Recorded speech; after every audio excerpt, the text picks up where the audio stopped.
This is LS, and you're on Thorin's YouTube channel, so cut the Western shit. Okay, this is episode 48 of Narrative Wake, and obviously Worlds is upon us. I know for many people, they think Worlds has begun, so that means that in League of Legends, you've got the same problem that we have in CSGO, which is in CSGO, we used to have the major, and then we had a tournament called the Major Qualifier, which is to like get the teams that aren't already qualified for the major into it. So you basically have the same thing in League of Legends because you have the play-in stage. Although to be fair, one thing I do think is cool is that obviously the third seeds go into that. You still get some legitimate League of Legends, and it means if one of these wildcards makes it in, it's legit. It's not like those past years where there were some absolutely bullshit teams like Bangkok Titans or something just waiting in the main tournament while some sick team would be at home, like usually KOT Rolster type squad, not in the tournament. So I like that aspect. But the problem is, what I'm alluding to here is even though it's called week one of the major now in CSGO, we've included that qualifier as week one. A lot of people in CSGO are kind of like derisively just call it like the qualifier still.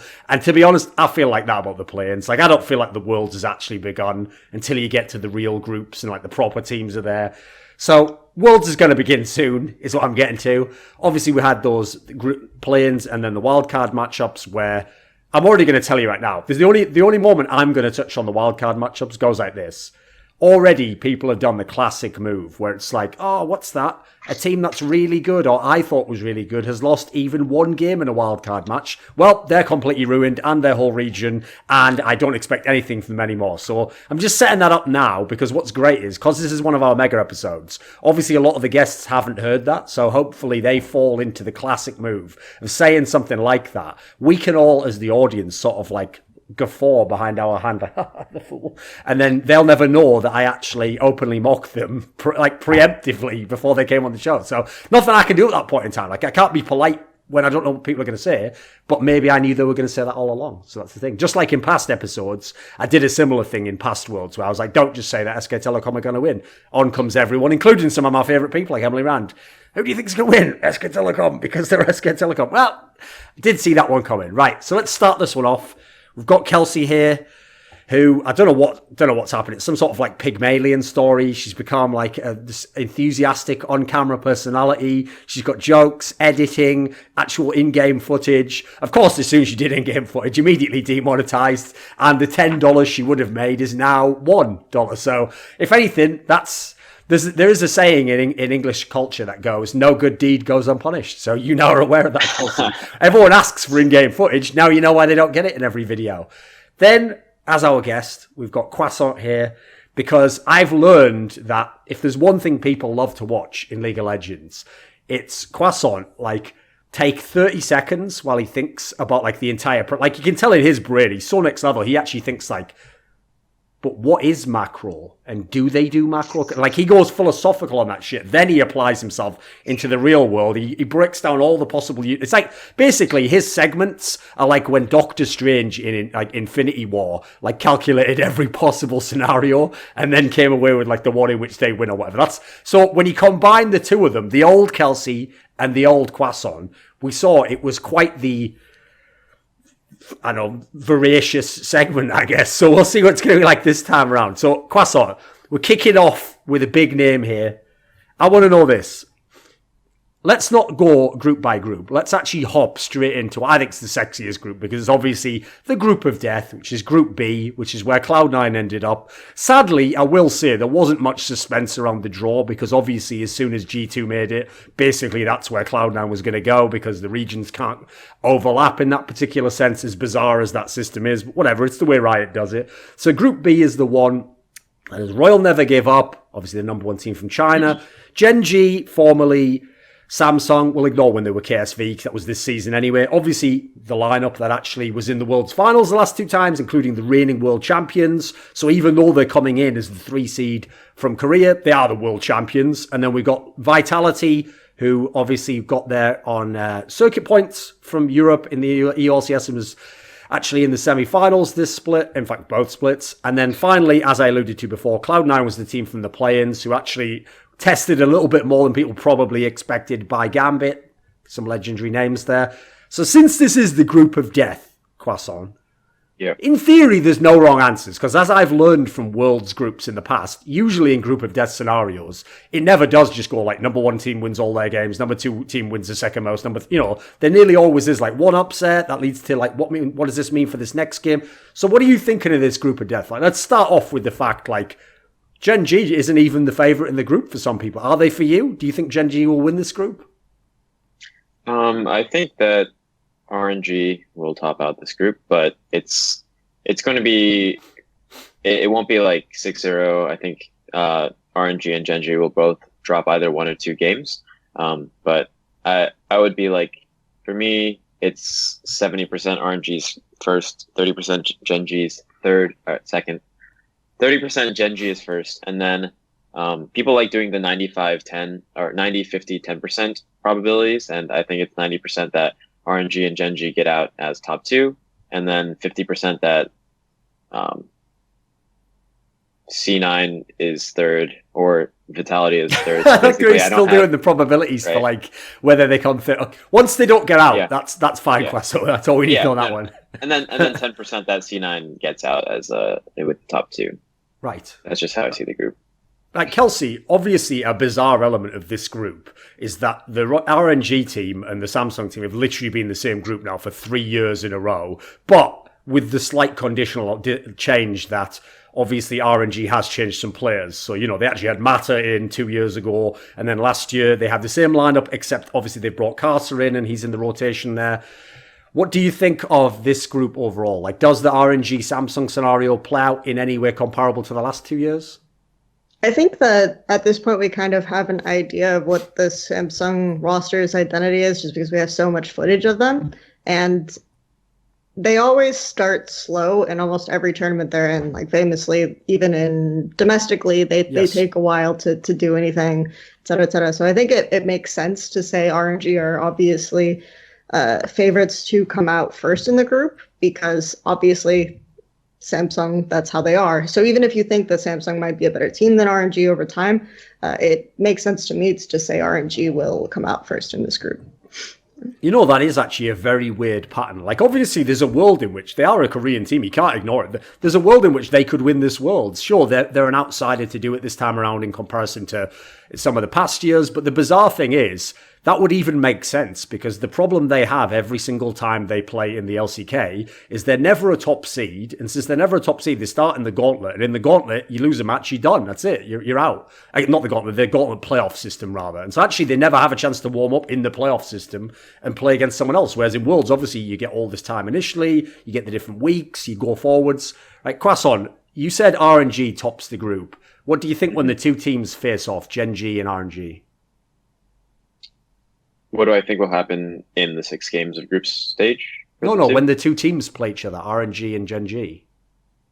I definitely think RNG will take the first game, and then the second game may be harder, but Gen G historically has, as Kelsey said, ramped up. And I don't think that having all of the group stage games during 1 week will change that much about like the dynamic between the two teams, but I think that RNG has a lot more pressure when it comes to the jungle, and there have been rumors about. It's interesting that all the teams have, or except for Vitality, have a strong, viable jungle substitute option. And yes, I'm not really sure how that'll play out in group stages, but there have been rumors that Gen G is leaning towards Haru more than they are leaning towards Ambition. But I think that RNG has more pressure across all of its lanes, and that Core JJ and Ruler are a strong point for Gen G's bot. Like, their bot lane is a strong point for the team, but that RNG's strengths just match up well this year against Gen G, and that RNG will just take the games without too much. Unless Gen G has something special prepared over the last couple of weeks, I don't think it'll be that. It'll definitely be a really good game, but RNG should win that hands down. Okay. Right, Kelsey, on this that aspect he said there about the jungle substitutes, obviously that is a difference between RNG, is that they bring kaSing with them, and then simultaneously, as he alluded to there, basically one of the things they tried to do last Worlds in Samsung is they tried to bring Haru in. You could see they wanted to, but it just never fully worked, and they had to revert to ambition, and they actually won Worlds doing it. What do you think of, will that dynamic change how this group plays out? I do think that leading up to, and the games leading up to, especially in the regional qualifier, we saw more of Haru than probably a lot of people would expect to see, more in the summer split, more in general. So they invested a lot more time in making that substitution work, I believe. And so to me, it makes sense that since there is sort of a diversity of teams in this group, you have Cloud9, RNG, and Vitality all have, I think, pretty different identities. It makes sense to have the flexibility of the jungler, because if Vitality get a good lead or get a good start to their games, that's basically their only way in. So it makes sense to me to have like Samsung have Haru in their back pocket to make them very competitive in the early game, and then make sure Vitality don't really have any options at a certain point. So, right, what about this, Croissant? Give me, of Vitality and Cloud9, do each of them have a team that they would have a better chance of getting the upset against? Like, if Vitality gets an upset, against which team out of RNG and Gen G would it be? If Cloud9 gets an upset, which of the two would they be more likely to? Who do you think they match up better against? I think both of them would match up better against Gen G than RNG. Because of, as I said, I think C9 and Vitality have more exploitable bot lanes. I can't imagine Attila and Jack Troll making that much of an impact against Uzi. Same thing goes for Sneaky and Zazel. I mean, they've done well regionally and they have their moments. But I think if they're going to, Vitality has their very specific playstyle, which I don't think will match up against Chinese teams, but there's always the chance that they catch Gen G off guard and that they, they pressure through the mid lane, and they put a lot of resources into Jizuke. And then C9, it's similar with, okay, if Jensen really was underperforming because of sickness and all these things, and C9 fixes their issues in the next couple of days, then they have a shot against Gen G. But I can't see either of those teams, just considering their performance at the end of their, like, in North America and Europe, and for C9, we got to see more of them at plans, but like their comparative levels to RNG for me are just, they have a chance to beat Gen G, and that chance is small already, and then it becomes almost impossible against RNG. But it is always there. I'm excited to see these teams take games off of the top two for me, but this group is the most set in stone for me, and I think most people. So in the sense that it's a group of death in that there are overall the level of all of the teams on average is higher than the other groups. Yes, but it's not a hard group to call or predict necessarily. It's pretty clear that RNG and Gen G will make it through. Okay. Do you have similar sentiments, Kelsey?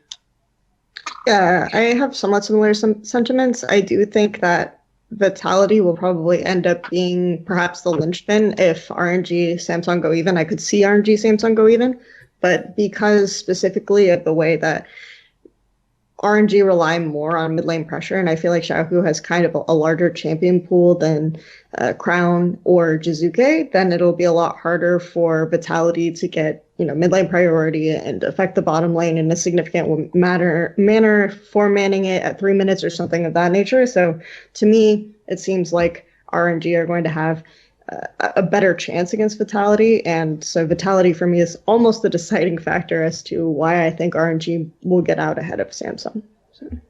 Okay, so a group in which, again, actually, I think people will probably imagine there won't be as much play, but could, is Group C, which is the one that ended up being Katie Rolster, Mad Team, which is the team from the LMS, Team Liquid, so the best from NA LCS, and then the team from the play-in ended up being EDG.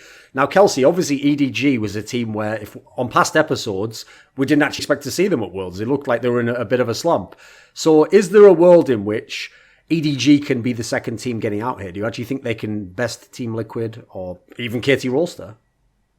For me, the hardest call is one of the two hardest calls is going to be Team Liquid or EDG here in the entire group stage. I think that there is definitely a chance for EDG to come out in second. I think after the play-in stage, a lot of people are looking at EDG favorably just because of how really ham they go early and how easy it is for them to amass a lead. But at the same time, I feel like Edward Gaming are a team that are very prone to not really understand how they're setting up for Baron, or not necessarily understand how they want to play out mid relative to sideways, especially on red side, for example. So I could easily see this being 1-1 or even 2-0 in Team Liquid's favor. So I'm not as convinced by the playing stages I think a lot of people are. Okay. Croissant, thoughts on Team Liquid in general in this group? What do you think? So when I saw Mad, I first thought that was Mad Lions, and I was like, that doesn't make any sense. So I looked them up. I hadn't really followed them at all in LMS, but I watched their finals against Flash Wolves, and in a lot of ways, Flash Wolves playstyle seemed remnant, or there are a lot of parallels that I could draw to Liquid, and I thought that Mad, their pick ban, their read on like what was priority on 8.17 didn't strike me as like very smart at all, but I didn't know how they performed historically over the split. I know they're second place in the regular split, but I can't see any substantial strengths from their team, and I think that their bot lane will lose to Liquids. I think that their mid lane will be pretty even with Pobelter, maybe a little bit weaker. He was playing a lot of Talia mid. If Pobelter still has a strong Aurelia and these kinds of picks, then Liquid will definitely be able to pressure from mid jungle. I thought Mad's jungle was their shining point, at least in Flash Wolf series, but I don't know what it was over the course of the split. And their top laner seemed particularly weak. Lost to Sion in 2 games, and Sion was kind of like Liquid's 3-0 final.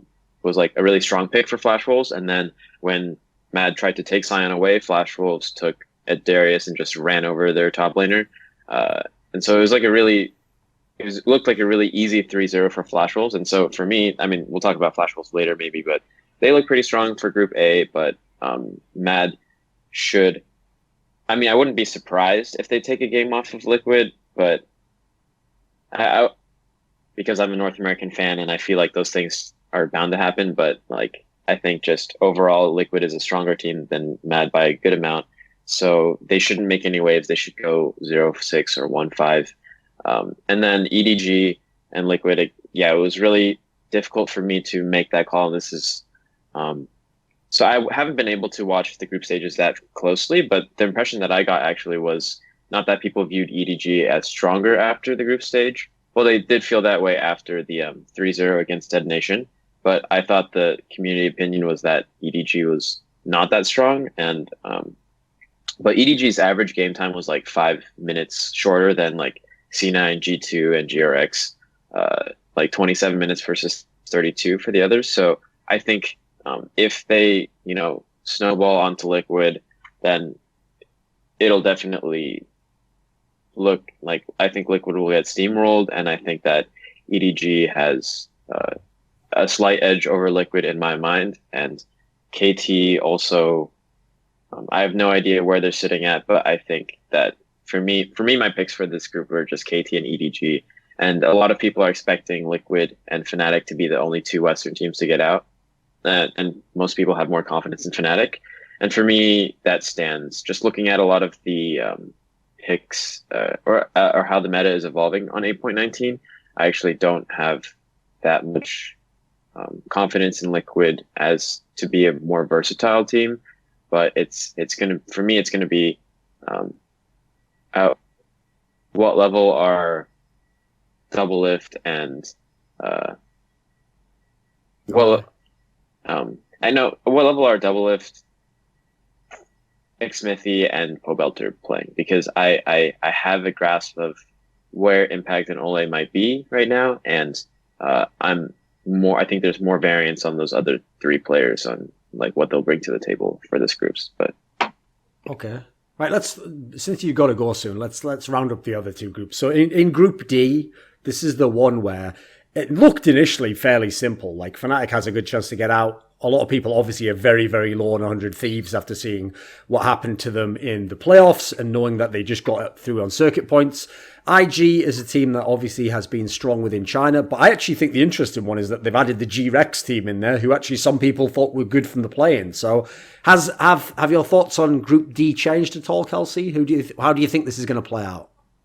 I think the G-Rex look good, but I think that their objective priority was a little bit lower than what you want for a team that you would expect to get out of this group. So I still have Invictus Gaming first and Fnatic a second, but I think that Invictus Gaming and Fnatic matchup is really, really interesting and really close.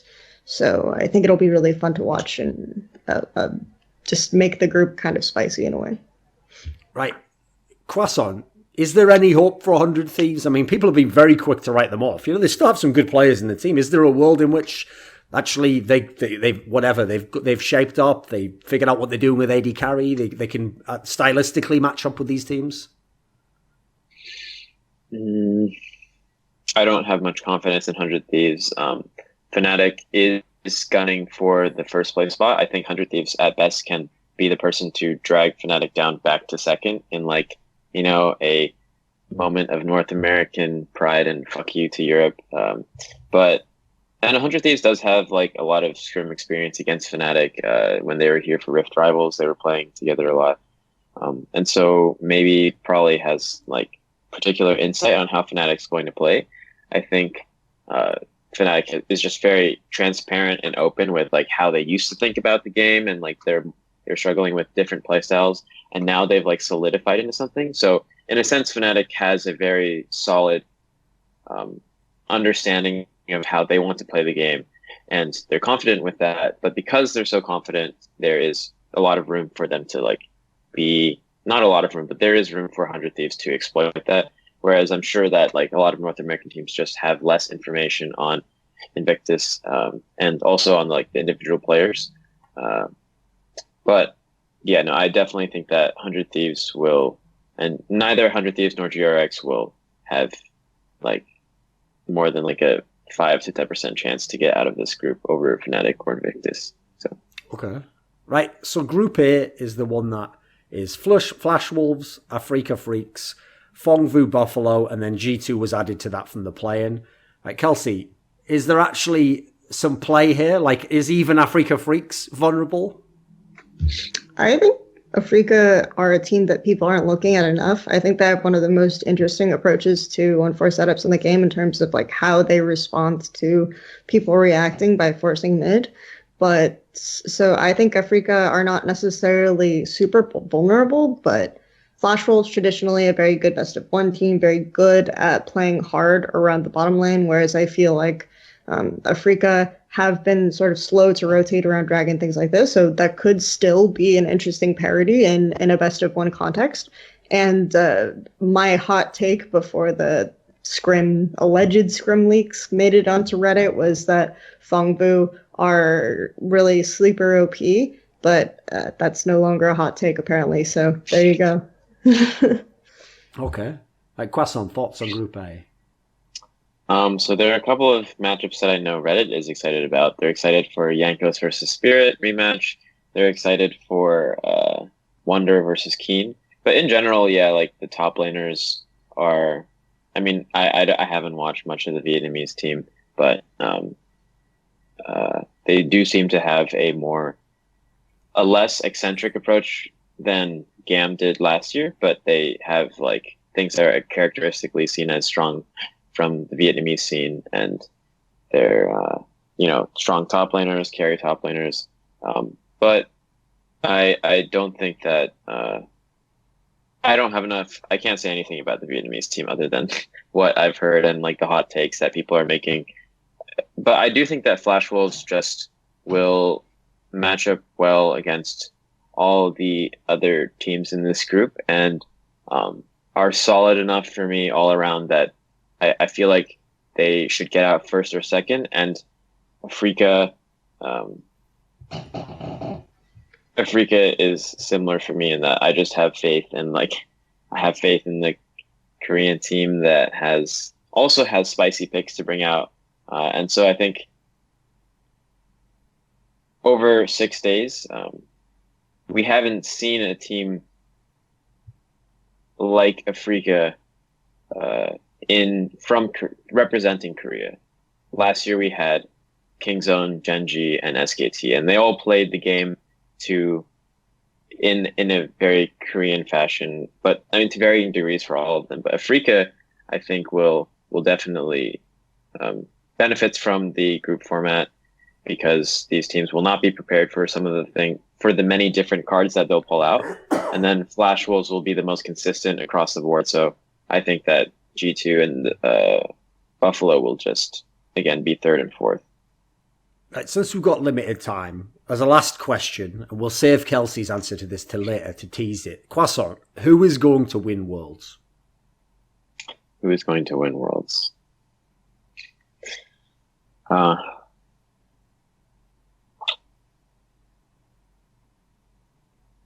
So, I mean, everyone expects for RNG to win Worlds, so I'm not going to say that.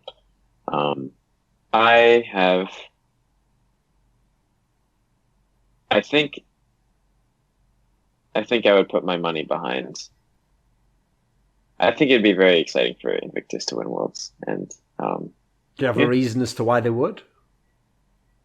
I think they have an interesting group where they'll be matched up against, if they get out of this group and as first over Fnatic and they have the right path to the top, that everyone's focusing on RNG, but they're going to prepare for RNG. They have throughout the group stages and through quarters, semis, and everything, people will be focusing on them, and then Invictus will just come back for redemption after losing to RNG, and Rookie will make this his year and just crush all the opposition and win Worlds. So they're the Samsung White in this scenario, in your mind, never winning domestic playoffs, but winning Worlds. Okay. Yeah. Okay. Bold prediction at the end there. I thought he was going to go with the boring one. Right, we're back for another segment, and this time we are joined by, in the bottom left corner, we've got Nukeduck, who been on some of my shows in the past, been someone I have probably in an ill-informed fashion overhyped in past seasons, but only took him 4 years. He's finally back.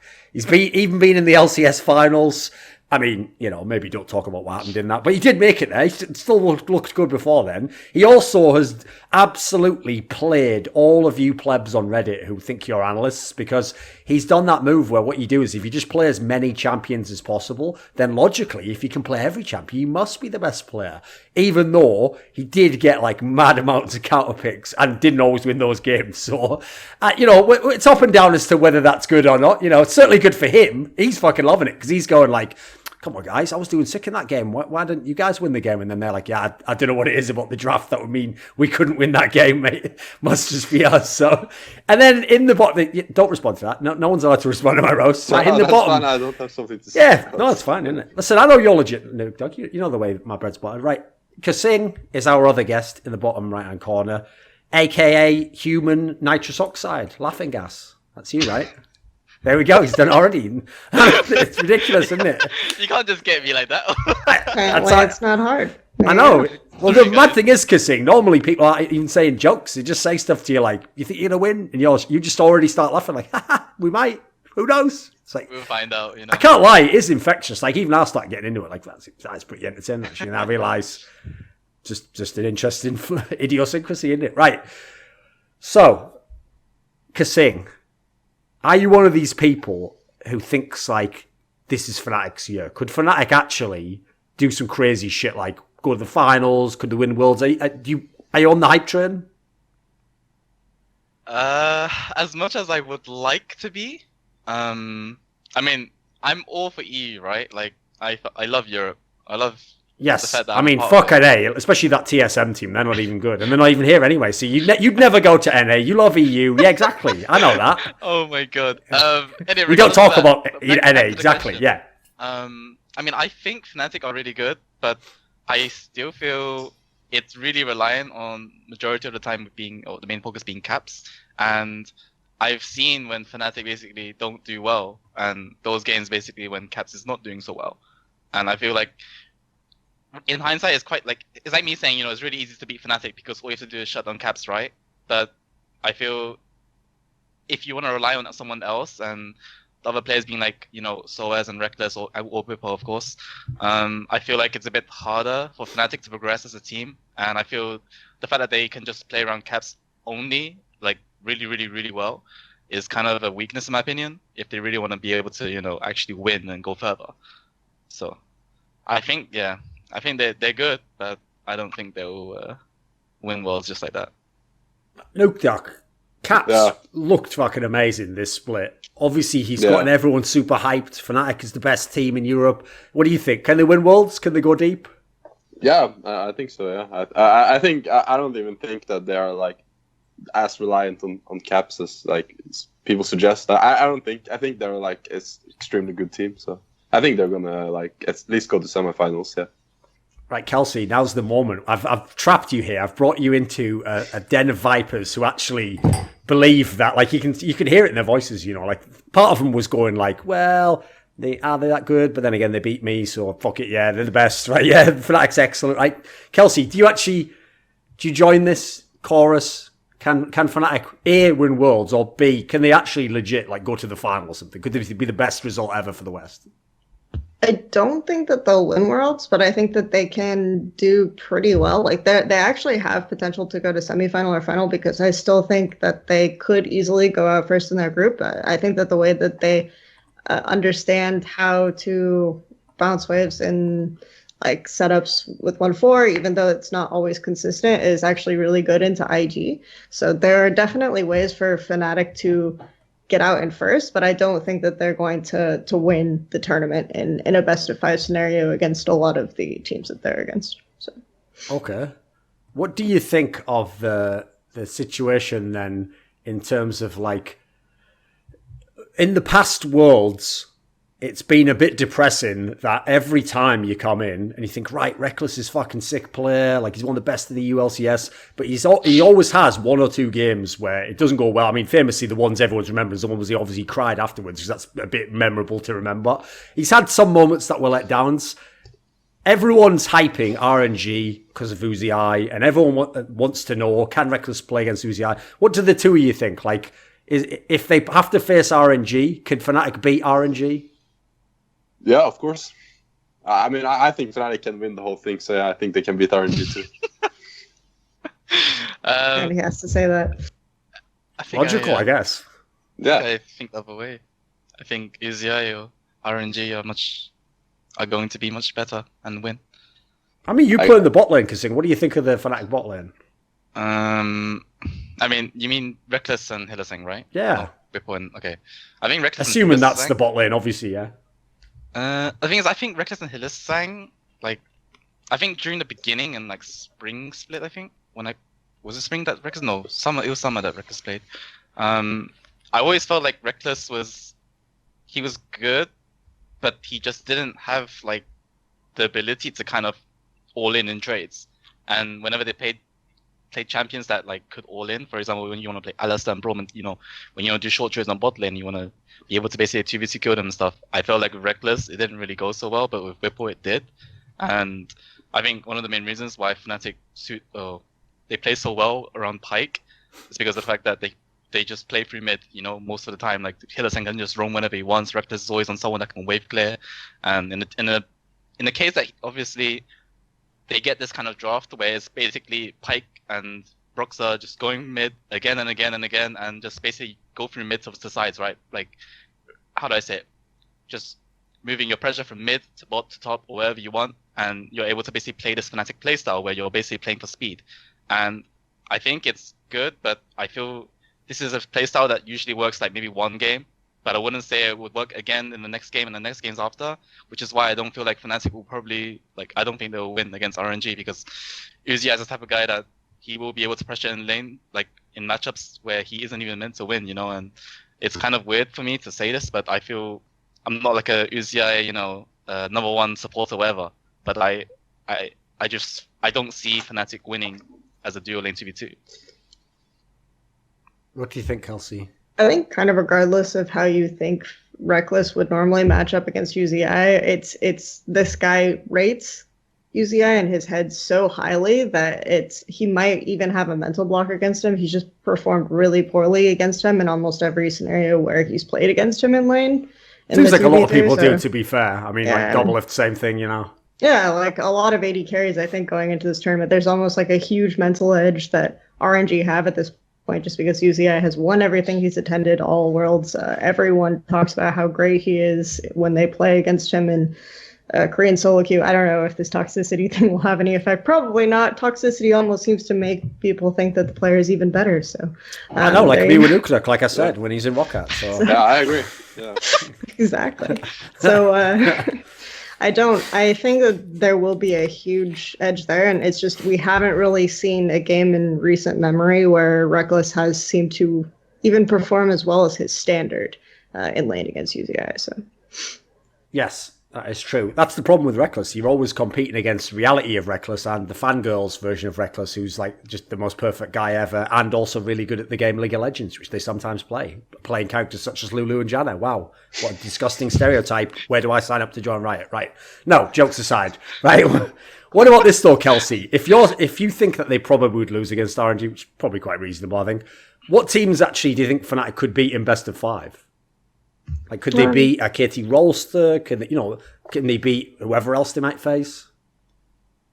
Yeah, I think it's weird because I feel like the team that's most hyped that they would probably do the best against in a best of 5 is Invictus Gaming, just because I don't think Invictus Gaming are as stable in best of 5. Invictus Gaming's approach is like really sporadic in a way, and I think that Fnatic can organize into situations where they're team fighting against them and funneling IG into places around Baron, and they could do really well. And also I just think that the Caps rookie matchup is really exciting, and actually we don't really know how that will go. I think Caps can actually do better than some people might expect. So Caps is better than rookie though. Yeah, like I actually kind of agree with that. Like I actually do think Caps is better than rookie, but I actually think IG, of all the teams that are the most insanely hyped, Fnatic match up better against them, in a best of 5, but they can't play them until the final, so they would have to get there, and I think it would be harder for them against Africa or KT? RNG or KT as well. So okay, right. Do you actually watch the LPL, Nukeduck? Sometimes. Okay. Mostly so not, but yeah. Why do you think Caps is better than Rookie then? Because I played quite a lot against Caps, and I saw him play international tournaments. I'm not sure. Have you been watching a lot of EU LCS, Torin? I watch a lot. Bit. Yeah, because this guy is. I'm sure he's carrying much harder than Rookie, and I mean he made it to MSI where there was RNG came. Yeah. I mean, he's a pretty sick player. I acknowledge that, sure. Yeah. I think he's just better. Like he's just the best, you know. Like if you both had equal teams, would you be better than him? Than Caps?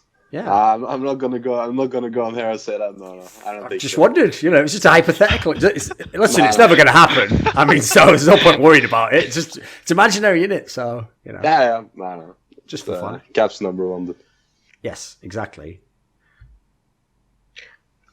I think raw talent-wise, or just in his one outplay potential right now, he's better than Rookie. I think Rookie has, in a lot of ways, I feel like Caps' mentality is a lot like Rookie's was when he went to China first. So just in the way that Fnatic set up, and they play super hard to force around mid, I feel like sometimes that just bites them in the ass. Like, I don't even think it's that if Caps doesn't get off the ground, they can't play. It's just that they have almost talked themselves into thinking that. So they will just force super hard. And if the enemy team expects it, or if the enemy team like sets up good vision or good counter gank, like that can really destroy their early game pretty hard. So I think that's where I put it. But I think they're past that though, Fnatic. I think they play that style all the time when there was no AD carries, but right now I think they play like actually fairly well balanced. So I just don't agree that they like only play the same way in the early game. Actually, I think they can play to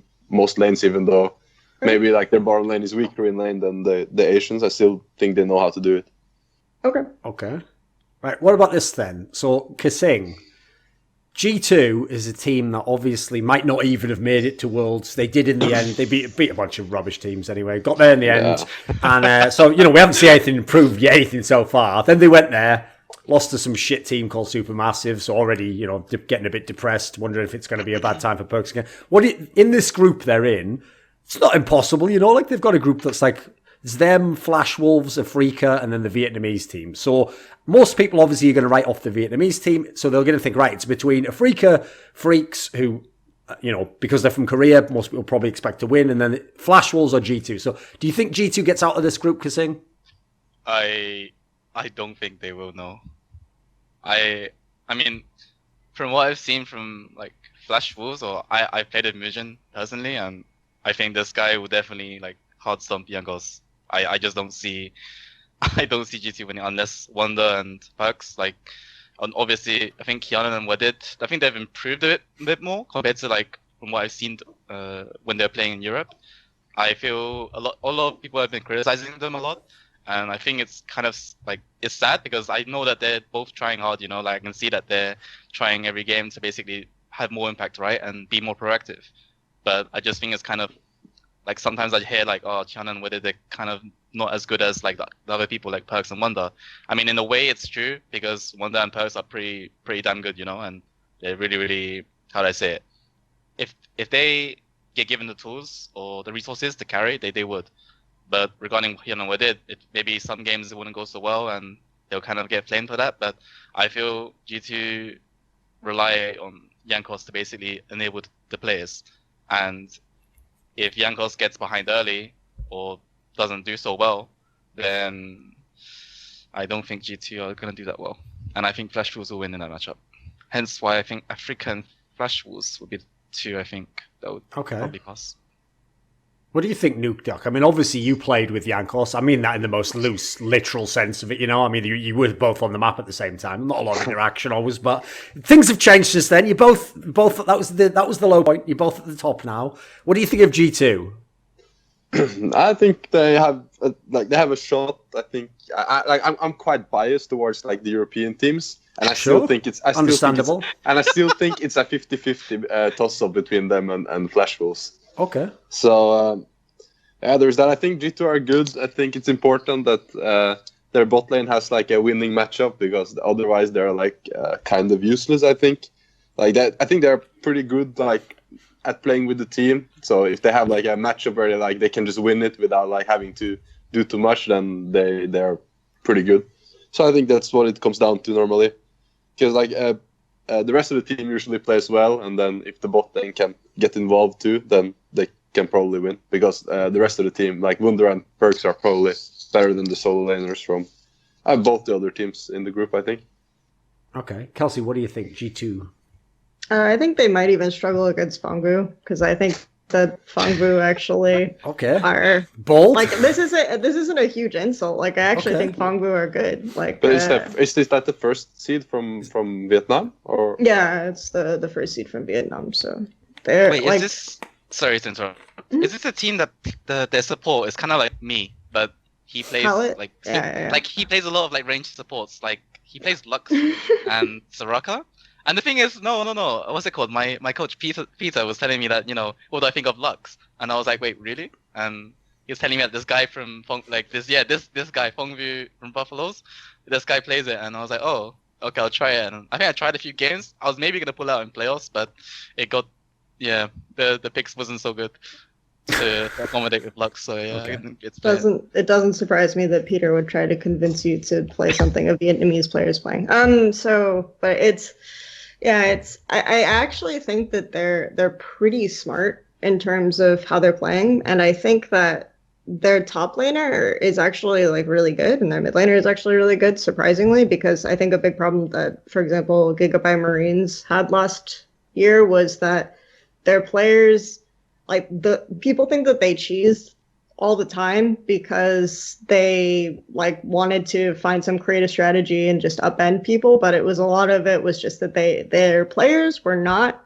very high on the Korean ladder. They were like Diamond Okay. 4 to Diamond 1 or something like this. So in direct lane matchups, they kind of felt like they didn't stand a very good chance. And domestically, like they actually played pretty standard. But then when it got to Worlds, they felt that they couldn't really do that, I think. Just as a note, we will have someone coming up who knows something about these sorts of regions that are less well known, so we can go deep on that then. Whereas I know Nukeduck already, his eyes are glazed over, he wasn't saying that. So if you could bring it back to G2, we could maybe get Nukeduck back on track. My point here is that I feel like their strengths and weaknesses kind of line up with G2's a bit, and so because of that, like because I actually think they play out the map a bit smarter than G2, I think that G2 could actually struggle against them soon. Nukeduck, is Perks better than Rookie? Probably not. Yeah, probably not. Oh. He's pretty good though. He's pretty fucking good, but I guess he's a bit worse. I don't know. Actually, I mean, I would say no for now, but sometimes he's playing like extremely well, so he could. I don't know. He's kind of form dependent, I think. Right, so obviously people always try to claim now like no role in the game is 1v1 anymore, and it's not just about the lane matchup, etc. But for most of the games I saw there, G2 was the team wasn't doing that well, but it seemed like Perks actually tried to hard carry a lot of the games, even in terms of the picks. Does he have to do that at Worlds? Can they play as a team? Can they just play normal macro League of Legends and win? I mean, they're gonna have to. So because he's not gonna just carry against like the good teams, because like even if he wins lane, they will not let him like snowball it alone or anything like that. So yeah, they're gonna have to step it up, yeah, for sure. Okay. Right. Let's talk about the last European team then. So we've got good old Vitality. They made it after all. Broken system, shouldn't have been allowed to, bullshit. But anyway, aside from all that, obviously we all know that. We should agree. I'm saying that as a given, you know. Should have been in a sort of a gauntlet type scenario, because we all saw how well that went for everyone else. No. So, right, Vitality is in a group where most people think that they have no chance to get out, because the reigning world champions Gen G are in the group. RNG's the team I've heard a lot of people pick they think is going to win Worlds. What do you think, actually? Is there something about Vitality that people are missing? Do they have some sort of an outside chance? People who were on Vitality in the past, but not anymore?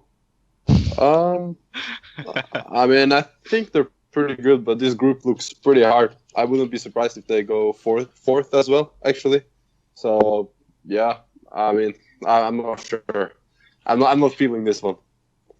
Yeah, it looks. I mean, I want to be optimistic. Like, I don't know. I mean, I don't know if they'll win against Gen G or Royal. Maybe they. I want to say they can, because usually Vitality are a pretty good team in terms of like trying to force stuff early.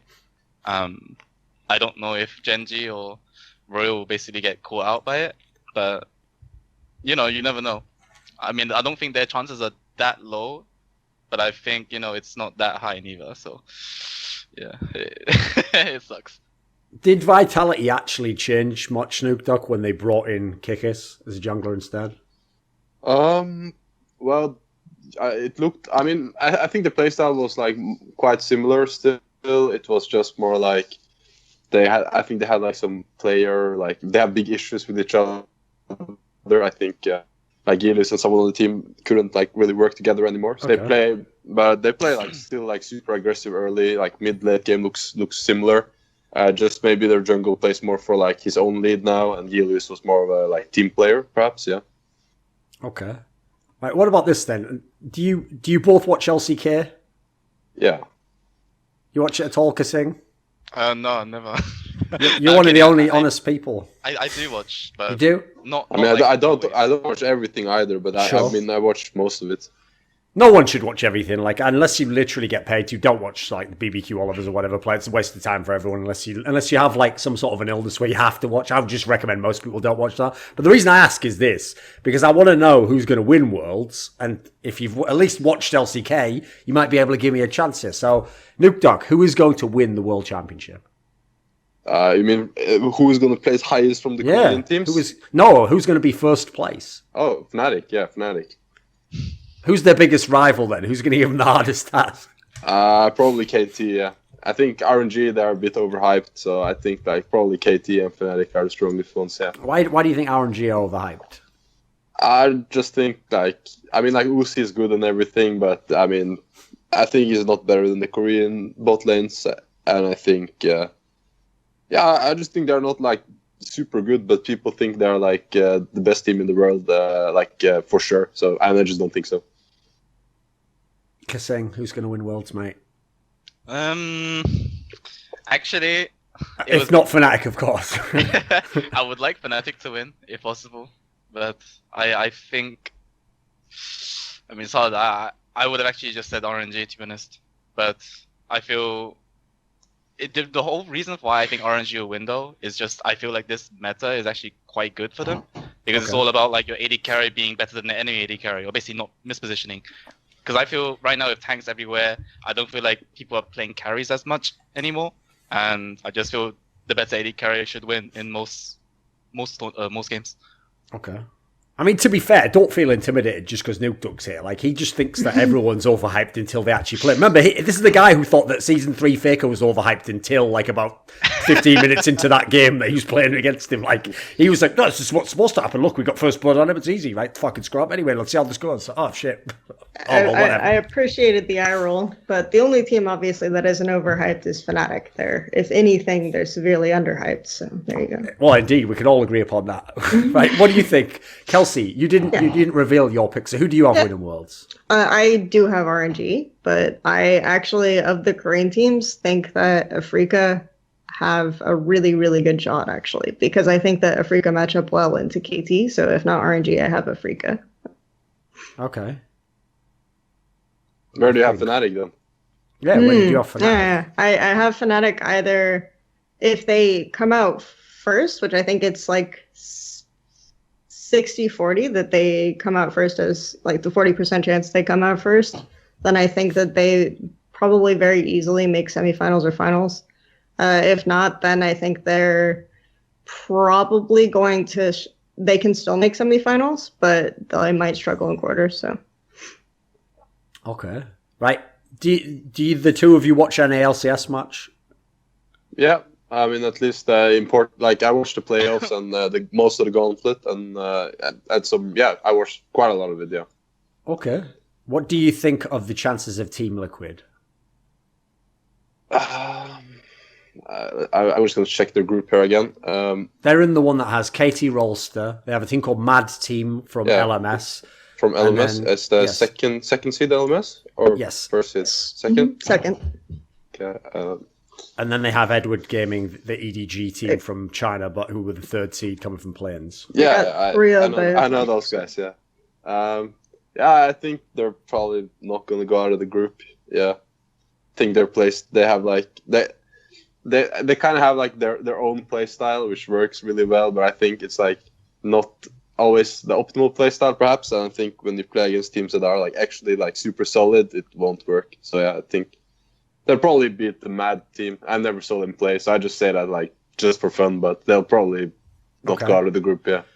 Right, kaSing, I once, back when I used to think you were a really good player, I actually wanted to see you play with Doublelift, like, you know, hypothetically in a bot lane. Never happened, of course, but if it could have, I thought it would have been sick. So I wonder what you thought of Team Liquid's chances. Well, I feel a bit offended. No, it's just a joke, mate. I still think you're a good player now. The problem is, I just want to know if you think you're a good player. I want to know if you believe in yourself. You know, everything's not just a joke. It's not all lighthearted. I want you to do a heel turn in an anime and just get like hatred inside you. I'm like, you're like Sasuke, and I'm like your older brother or something, trying to bring that out of you. You know. Reference for the kids there from fucking Naruto or something. I don't know very much about anime, so I had to go with like the most blatant obvious one. Worthy sacrifice for it. But no.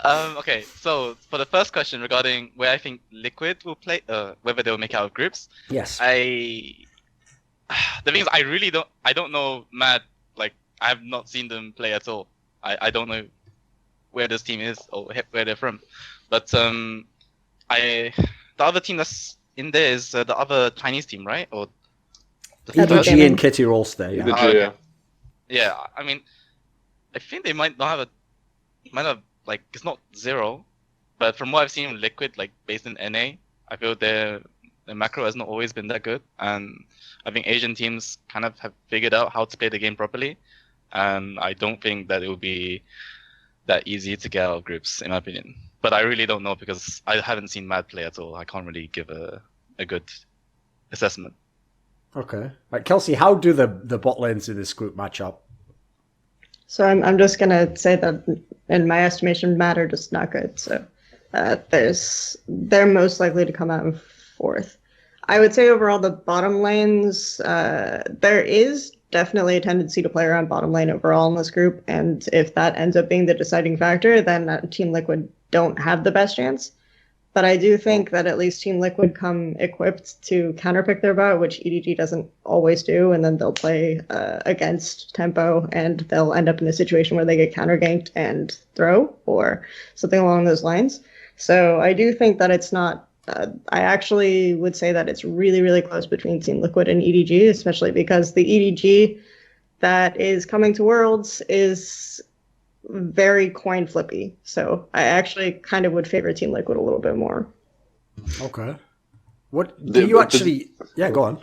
Yeah, did you just say that it's bad? Like if they play through bot lane, it's harder for Team Liquid.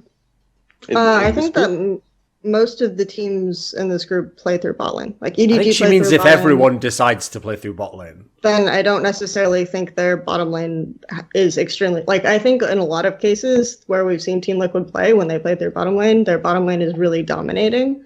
So they have a pretty good chance. Like they're very dragon centric, for example. They love to fight over dragons and everything else. So I think that if they get a good counterpick in their bottom lane against EDG and EDG try to force around bot anyway, that could be an easy way for Team Liquid to win. But if they don't get the counterpick around bottom lane, then I think they get kind of run over. So, right. Okay. Right. What do the two of you think about Doublelift? Because obviously, domestically now, he's got a lot of championships. He's obviously had a very good career. But he is someone who every Worlds has been criticised. Like, people think, he's made big mistakes or he didn't live up to the hype around him. What do you think of Doublelift as an international player? I think he is like the best NA player, I think, at least this whole year. He always dominates in NA. He wins like his championships now on Team Liquid, but then he tends to like not do that well internationally. So it's I don't know. I just have to wait and see. Like this guy's so insane in NA, So it just depends like how much does that matter when it comes to Worlds. I think this MSI was like the first tournament where it felt like Doublelift's domestic success was actually really showing up in a big way. So. This MSI, so I feel like I have a lot more faith in him going into this Worlds than I have in the past. And I don't actually think, like, Flash memes aside, he did that badly at 2017 Worlds either. So. Yeah. What do you think, kaSing? I mean, the thing is, before, like, when I played with Doublelift, I actually thought he was, like, insanely good for an NA player, because... Wait, you played with Doublelift? Yeah, in TSM, man.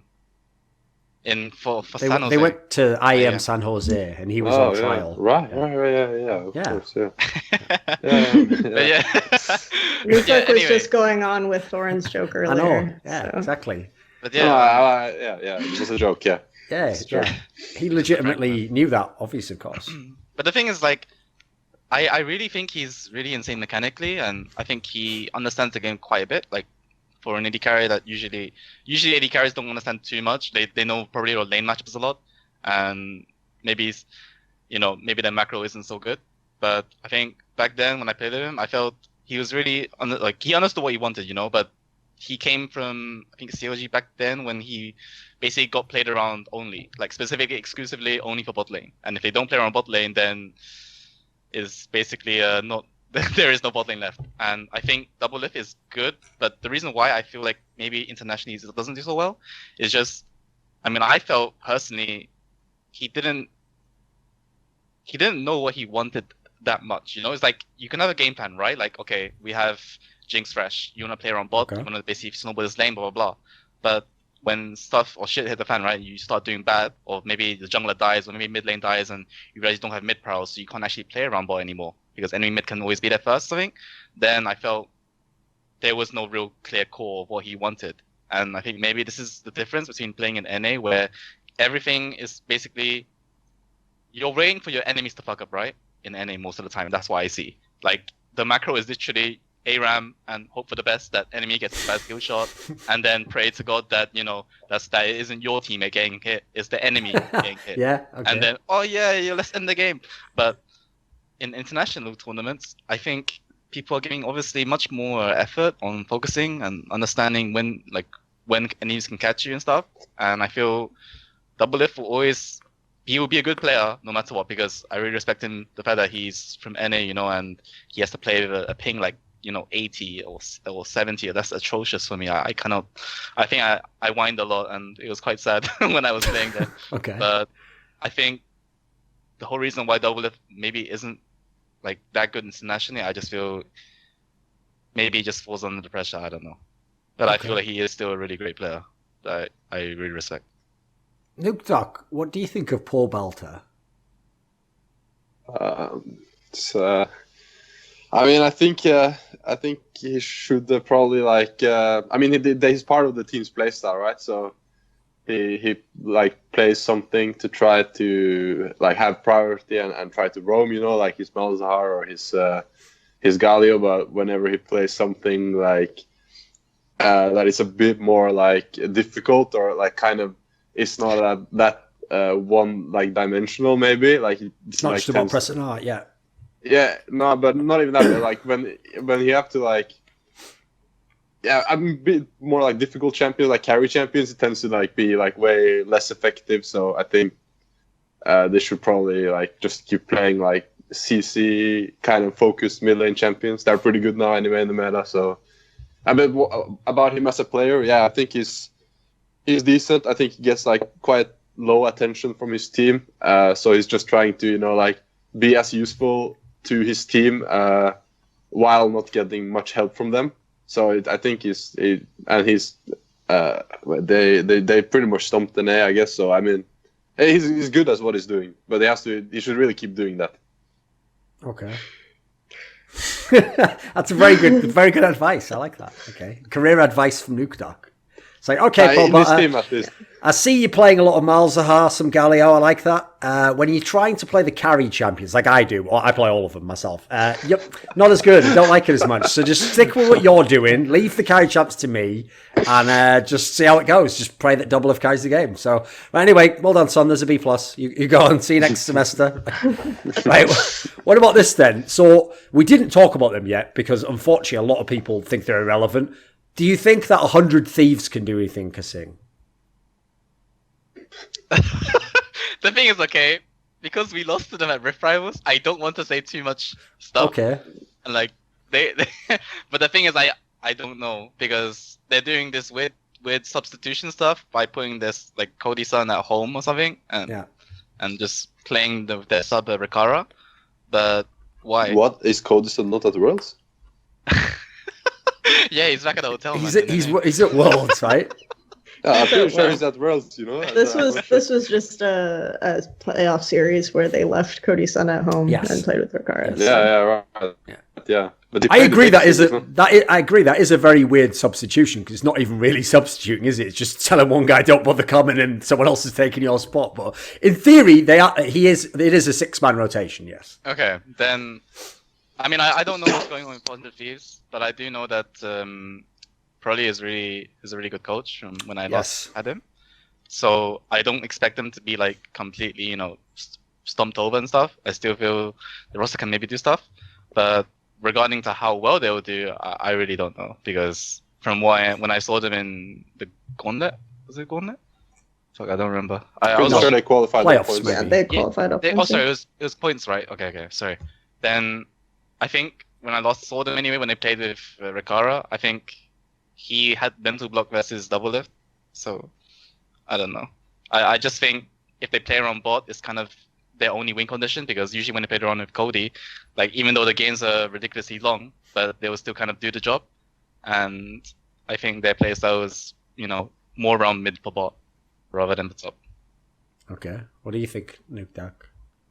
I mean, I didn't even I just remembered they're even in Worlds, and I think they have no chance, basically. I think it's not even like a top 3 team from NA, so I assume they're gonna go like 3rd or 4th in their group.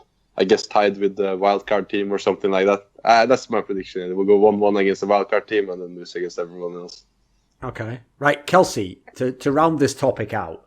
So if you're on Reddit, everyone just says, why not just flex the other way? Just make it so that Someday carries all the games, give him all the tools he needs, you know. In theory, you look at the group, there's a world in which he could be the best top laner in this group, right? Is it possible? Could it be done? And more importantly, would it be? Like, do you think probably would even gamble on that?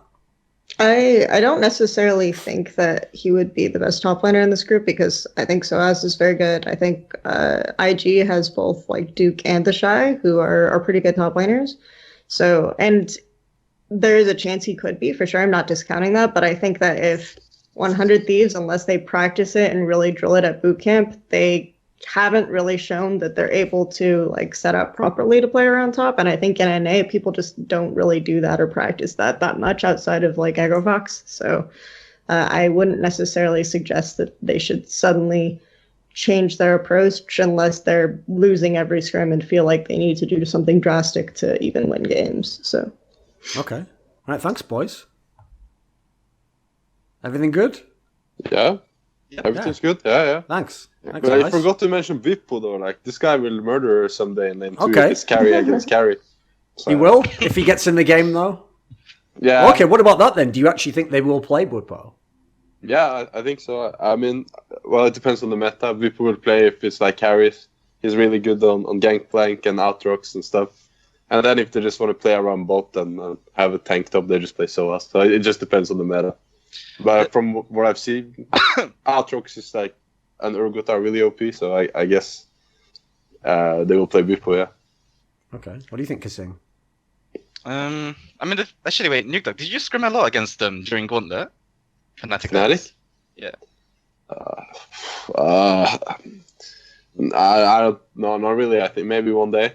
Because we scrimmed them a lot for like, I think 3 out of 4, I don't know. But we basically like, the thing is, during that week, we were playing really insane. Like, as Splyce, we were like murdering Fnatic quite hard, and their bot lane with Reckless and Hillersang were not good. And that's is it the after whole reason. Madrid? Is it after Madrid or what? I mean, is it before the final or after? Before. Okay. And basically, this is why I don't have that high ratings for Fnatic, because I know that Caps is insane. You know, I think this guy is fucking amazing, but I think if they are gonna have a plan, right, most of the time is basically Hillersang roaming to mid and praying for the best that he can get an advantage mid. If not, go back to bot and then pray, like just hope that the enemies don't make like any plays. But the thing is, at Worlds, usually most teams they always try to look for aggressive plays, and I just don't see Fnatic getting that big of a lead. Like unless top Soaz plays like a really good matchup for him and he basically roams to mid and does something else. But yeah. I just don't see Fnatic win. I mean, I don't know. I want them to win though. Don't get me wrong. No, maybe you guys are really insane then, because we had some scrims against Fnatic as well. Leading up to the semi-final, we scrimmed Fnatic every day. Yeah. Almost. We lost. I don't know. We won like 2 games in 1 week or something. Lost over 20. and we were and I guess this is not like this is like Caps got ahead, we lose. Their bot lane goes ahead, we lose. Their top goes ahead, we lose. Their jungle goes ahead, we lose. Like I mean, like for us, it looked like different. They looked like they were really, really smurfing, Ah, okay. So we we have like opposite ideas of Fnatic. So it's kind of like I don't know. Maybe they improved the shit ton, from after the finals and stuff. So I can understand maybe, but. No, we scrimmed them. We scrimmed them right before the semi-final. That's when we scrimmed them. I see. So so when we go into the final, we knew it will be a rough time, It's a nice negative mental edge there. Yeah. Not bad. Right, thanks, guys. We're back, and after that mixture of hilarity and nonsense, funnily enough, the wrong way round for who I thought they were going to be coming from at times. We've got Nelson here. You might remember him from last year's Worlds Mega episode. He is an LMS expert, and he is a former coach of the LMS, or at least he was a coach in the LMS this summer. So there we go. I can't know the future, so I don't know whether you are former yet. Technically, there's not another split, so we'll only know when you play in that split. So Nelson, here's the thing. One of the reasons I was looking forward to having you on this show is I've noticed that a lot of I know people aren't going to like any comparisons between LMS and China, but I'm going to do it anyway, okay? Yep. One thing that I always got mad tilted by, Kelsey can attest to this, is when the Chinese experts used to like downplay China, all on the basis that the whole world has the consensus that Koreans are gods, partly due to people like Monty and Local, and therefore, as a result, they felt as though like, you know, it's like someone now saying like, well, yeah, like I voted for Trump, but you know, like I don't agree with everything he says. It's like, you know, it's like that. They were trying to simultaneously say what they think, but also like they know that they have to placate the crowd. And I will say, I have mentioned this many times, it can go badly. Like the one season I really sort of told Kelsey and Froscoring to like go ham on China was obviously the infamous season 5. Like, listen, I don't, not everything I say is right for obvious reasons. But anyway, the point I'm going to get to here, Nelson, is you actually are not like most of the LMS experts I know, because a lot of the LMS experts I know, they rest their hat on the idea of like, haha, LMS isn't that good, is it, guys? Like, oh, look, Flash Wolves aren't going to be that good at this Worlds. Oh, wow, AHQ, like, Westar's not that good. Like, they normally downplay LMS a lot and they don't want to, like, hype them. But it sounds like every time I've seen you comment, you get a bit annoyed by people who just write off LMS every Worlds, right? And think every time, it doesn't matter, even if they've seen the past Worlds, it feels like every year people just go, Flash Wolves probably won't do anything, right? I mean, I think it's because like from what I get to hear and what I get to see, like we get to hear how like Flash Wolves or other teams do against LPL teams in scrims, especially last year. Like okay, and has it been favourable this year? Is there reason to be hyped? I'll just say like Flash Wolves, they probably get to practice a lot with RNG and the other top Korean teams. And actually, I think most teams in Asia would know because we use the same tournament server and you can just check the custom games and every day it's like FW RNG, so it's kind of obvious. Yeah, go on. I was just going to say that makes a lot of sense because I was watching Flash Wolves play their final and I was looking at how they set up the lanes. It's like, this is suspiciously RNG-esque. I'm kind of wondering if they've been scrimming each other because like their mid to late game looks a lot like they've been sort of taking cues from RNG because RNG have a very kind of unique map setup. So it was really cool to see. Yeah. Actually, like one other fun fact is like, from what I know, RNG, they pretty much like only scrim Griffin for 2018. Okay, that was like the secret scrim part. That makes sense. Yeah, even when they were in Challenger. Okay. Right, what should people expect from this year's Flash Wolves? I would say that they have one of the best, probably second or third best bot lane in this tournament. Probably in the world, I guess. Maybe behind RNG and KT. Okay. Yeah. What makes you so bold about them then? Because that's going to shock people already who are just Western fans, you know. Actually, it's not like how strong they are, but I just think that the Western bot lanes, from what I've seen in practice in scrims this year, last year, I think they're just quite overrated. Especially like, you know, the best in Europe is like Reckless and best in NA is Doublelift, but doesn't seem that way in practice. Maybe they aren't playing seriously, but I think it's too. How would I say it? It's like it seems like the difference between Asian and Western bot lanes is too huge. Okay, what do you think of that, Kelsey? I think it depends on the bot lane, kind of. I think the way that a lot of the Asian bot lanes, and I'm not going to try to overgeneralize, but a lot of like the bot lanes that I've seen, like UZI Ming, for example, or iBoy Mako, Betty and Sword Art, like those types of bot lanes, I feel are a little bit more connected to their jungler. Like the way that the communication seems better between the jungler and the bot lane.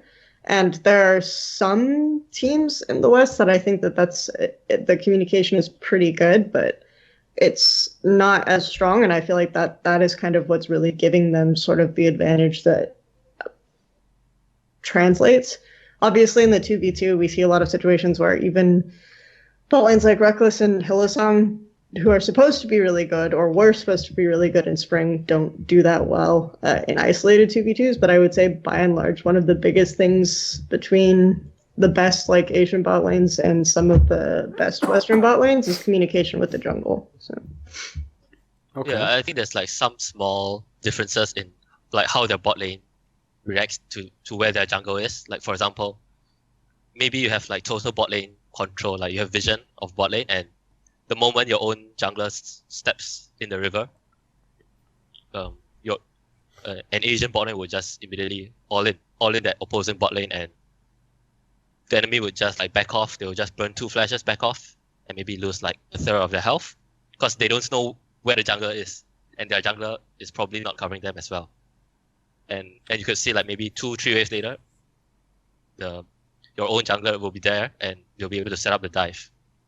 And I don't actually see Korean teams doing that like during MSI, but I'm not sure how it progressed now. But I'm pretty sure they picked it up when they saw like UZI and Ming randomly flashing towards them and going for an all-in, even without a jungler.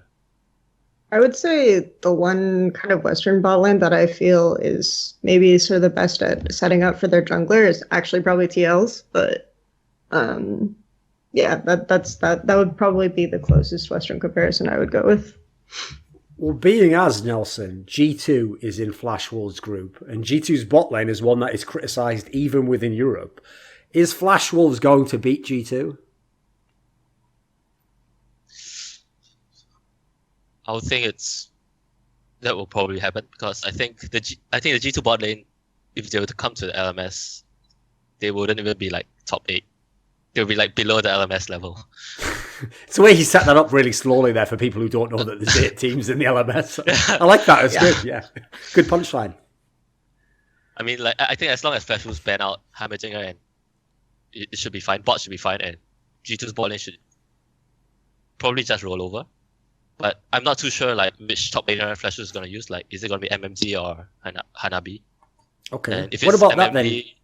Can you give us some sense? Like, have they been using a proper rotation? Like, I mean, obviously you can only take one sub to Worlds, but in LMS, did they give proper playing time to all the subs?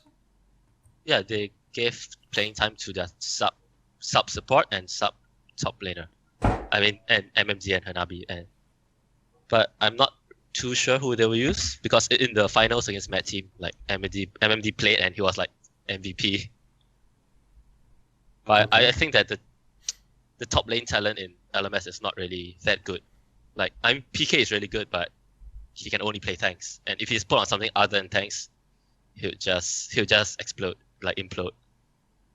Okay. I feel kind of like Flash Wolves are the odd team out in the way most of the teams in Group A play, because you have even Zeros on Fungu Buffalo, and then you have Wonder for G2 and Keen for Africa. So it's a little bit weird because they will be like way more bot lane focused than the other 3 teams, I think. Yeah. I mean they have Hanabi, but I'm not too sure like is he gonna be the starter or not. And even when they play with Hanabi, I would say it's not like they aren't as dedicated to playing around him or playing around topside as the other teams in the group. So yeah, because I think just because their bot lane is like too strong. Yeah, and they get a lot of agency and vision control from their bot lane, and they spread that to the map really, really well. So it isn't just their bot lane, but it's the way that they kind of rotate around the map is very bot-centric as well.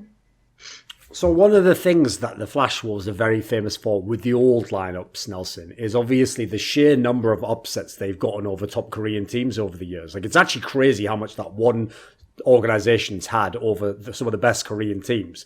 But that was in a world where they had kaSing, and now obviously they have a slightly different team. So with Africa Freaks being in the group, what do you think the chances are of Flash Wolves being able to compete with them and or beat them? I think it's going to be quite a tough matchup, and I think it will depend on the mid jungle. Because I feel like Kramer and Tucson, I'm pretty sure they should be able to hold their own against VeXii and Swara as well. But I'm not too sure like on the matchup against Maple and Kuro. Okay. Because I mean, Africa, I haven't really practiced against them in a while, but when we still didn't feel like Kuro was doing anything special, and it was just like, oh, our top and bot lane is getting outclassed, and we just lose. Yeah. I think that the way that Afrika play to get picks is really smart, because they use sideline pressure in the mid to late game with Keen or whatever to set up for, like, they expect the enemy team to sort of force mid if they can't deal with Keen's pressure, and they look to pick off like from the flank using that, and I think it's very smart. But the way that Flash Wolves were playing, at least towards the end of the split and in the final, they're very kind of conservative about how forward they go in lane, and they're reliant on Maple sometimes to kind of answer heavy split push or something like this, rather than even if MMD is playing. So I think that could actually be a really interesting interaction to watch. But overall, I favor Afrika a little bit. That said, I'm way more confident in Flash Wolves at this Worlds than I think I have been for, like, I don't know, ever. So yeah, I think Flash Wolves will be really good this year. So I kind of noticed, like, Flash Wolves, they love to play like the double TP, so mid and top takes TP, and most of the time Maple would play a champion which can split push against the bruisers or the tanks in the side lanes. So they would always have like one lane off. They would at least have side lane pressure on one of the side lanes. Okay, right. So normally in a Western audience, we would just skip the other team in the group, Nelson. We would skip the Buffaloes. I mean, Kelsey's actually done her best already to, like, crowbar them in and explain why there's something interesting about them. They might do something. So as I alluded to at the beginning of the episode, in terms of, like, big sweeping narratives about, because obviously, it used to be Southeast Asia was the region before we got the LMS on its own. Like, is this a team that's actually got a chance to do something in this group? Actually, I think most people wouldn't know about this team, but I'm pretty sure all the Taiwanese teams are extremely familiar with PvB, and they don't actually get to scrim the LMS teams. They scrim like the secondary tier teams. And is that telling that they're just not as good? Yeah, but I mean, I think they're individually they're really good, but they don't exactly know how to play the side lanes and I see like most Vietnamese teams, they like to play like all three lanes. They just go ham. Okay. So, and if they have like a losing jungle matchup, they're just gonna lose.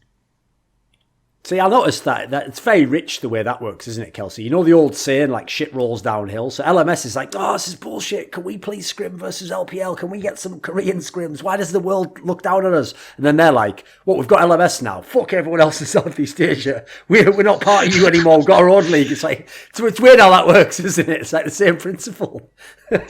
Yeah, I always used to say that Vietnam got, like, the most screwed from LMS splitting off, because they were the closest, like, as opposed to the joke they ones. They were better than the other Southeast Asian teams generally, but not, like, as good as the LMS team. So yeah, I mean, they were in a limbo. But I've seen them play for quite a while, because my company had a second tier team as well, and usually our second tier team used to scrim them a lot.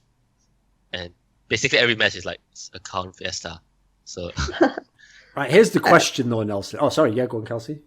It's interesting that you point that out, because I actually think, like, Zeros and Null are pretty good, but the thing that I like about PvP is not necessarily their individual play, but I think they at least are a bit smarter about how they play the map than, like, tier 3 or Western teams, for example, at this tournament. So, like, I actually think they're not that dumb. They're actually pretty smart. So I actually kind of think the matchup between them and G2 will be really interesting, and I think that they'll be pretty underrated. So okay, well, this is leading into basically what I was going to say then, Nelson, which is everyone's going to look at these other teams, the big names in the group, and say, oh, forget about the Buffaloes. But if there's one thing we have learned, admittedly, there were very different teams in the past with G2, but they've already done it this tournament. G2 has lost to wildcard / teams that they're not supposed to on a number of occasions in the past. So can the Buffaloes beat them, do you think? Is it plausible? I think it's possibly going to be 1-1. Okay. Yeah, because, I mean, previously I was in... Actually, I just clicked into their roster and look at the names, and there are some familiar names because previously I was in the GPL, so I think these players should be able to. I mean, their bot lane isn't. I would just say it's better than G2. My meme there was like when you said like I've just clicked and seen there's some familiar names. I remember that Wonder guy. He was on Splyce, right? You know, I don't watch the small regions. You know, we're practicing LPL now, baby, in Korea and everything. Didn't you listen to me earlier? Like, they were, for people who watched the play, and not this year but last year, the mid and buy is the same as Young Generation. Right. And okay. They were famously the team that Fnatic, yes, I remember that, struggled against. So yeah. Even though it did actually turn out Fnatic eventually was good. It just took them 2 weeks. Like they have a third week. It actually helped them, I guess, being in players. They got to, instead of having like a week 2 NA style, they just had a third week where they turned it all around. And so as just let the dogs out, I guess. Right. So what about this then? When we were talking earlier, Nelson, and we went to Group C, now again, it's another group where everyone knows Kitty Rolster. Obviously, every Westerner knows Team Liquid. People don't really know EDG. I noticed this equivalent lineup, but they know of EDG and they know some of the old ways EDG used to play with the old lineups. But no one knows Mad Team. So explain to us, is this like, has Mad Team got any chance in this group? What is Mad Team as a team like? Are they actually, I mean, one of the things I've found very interesting myself about the LMS region is, like many other regions, just because you win the LMS doesn't mean you end up being the LMS team that places the best at Worlds. Like most of the times when Flash Wolves did well, they weren't the best. It was AHQ was the best at the time. So what should we expect from Mad Team generally and in this group? I think like a fun fact is Mad Team is actually AHQ's second team, and they managed to play second in LMS. But from what I see in the planes, the current meta, I don't really think it fits Mad Team, because they are a team which plays utility, but like strong bot lanes like Astro Tamkench, Ash Tamkench, and they would sack their mid lane. Maybe you will just blind pick a Ryze or a Swain, and they're really based around their top jungle. But the main issue is their top laner isn't that good as well. Yeah. And like it seems like the current meta picks are like Varus and Kai'Sa, but Breeze, who's the AD for Mad Team, he isn't able to play ADs without escapes well, and his performances on Kai'Sa just seem to be quite bad. Like it's like he doesn't even exist. Okay. And I would say like during the LMS, like Mad Team, like for the entire season they'll just pick the same champions over and over again, like Ezreal, Tamkench, Swain, Trundle, Cho'Gath. And they'll do the same thing over and over again, but teams just aren't able to handle it because they have certain set pieces, set plays, which they do every game. Yeah. Okay. Right, you alluded earlier, Kelsey, to like this team and like you didn't completely dismiss them, but odds are they're coming fourth in this group, right? Yeah. I actually think I did completely dismiss them, but yeah, I don't think that they're good. I don't. Oh right, yes, I forget. Yeah. You did say that they are bad, basically, right? Yeah, I don't like. I said they play way more around. Like I would say that they're probably, if anything, more jungle centric. But I haven't watched as many like games of them as he has probably. But where they try to get like a lead on their jungler, and usually it's around top side, but. I mean, there's kind of a joke in NA that no one except Licorice is allowed to play Aatrox, and I feel like he should also not really be allowed to play Aatrox.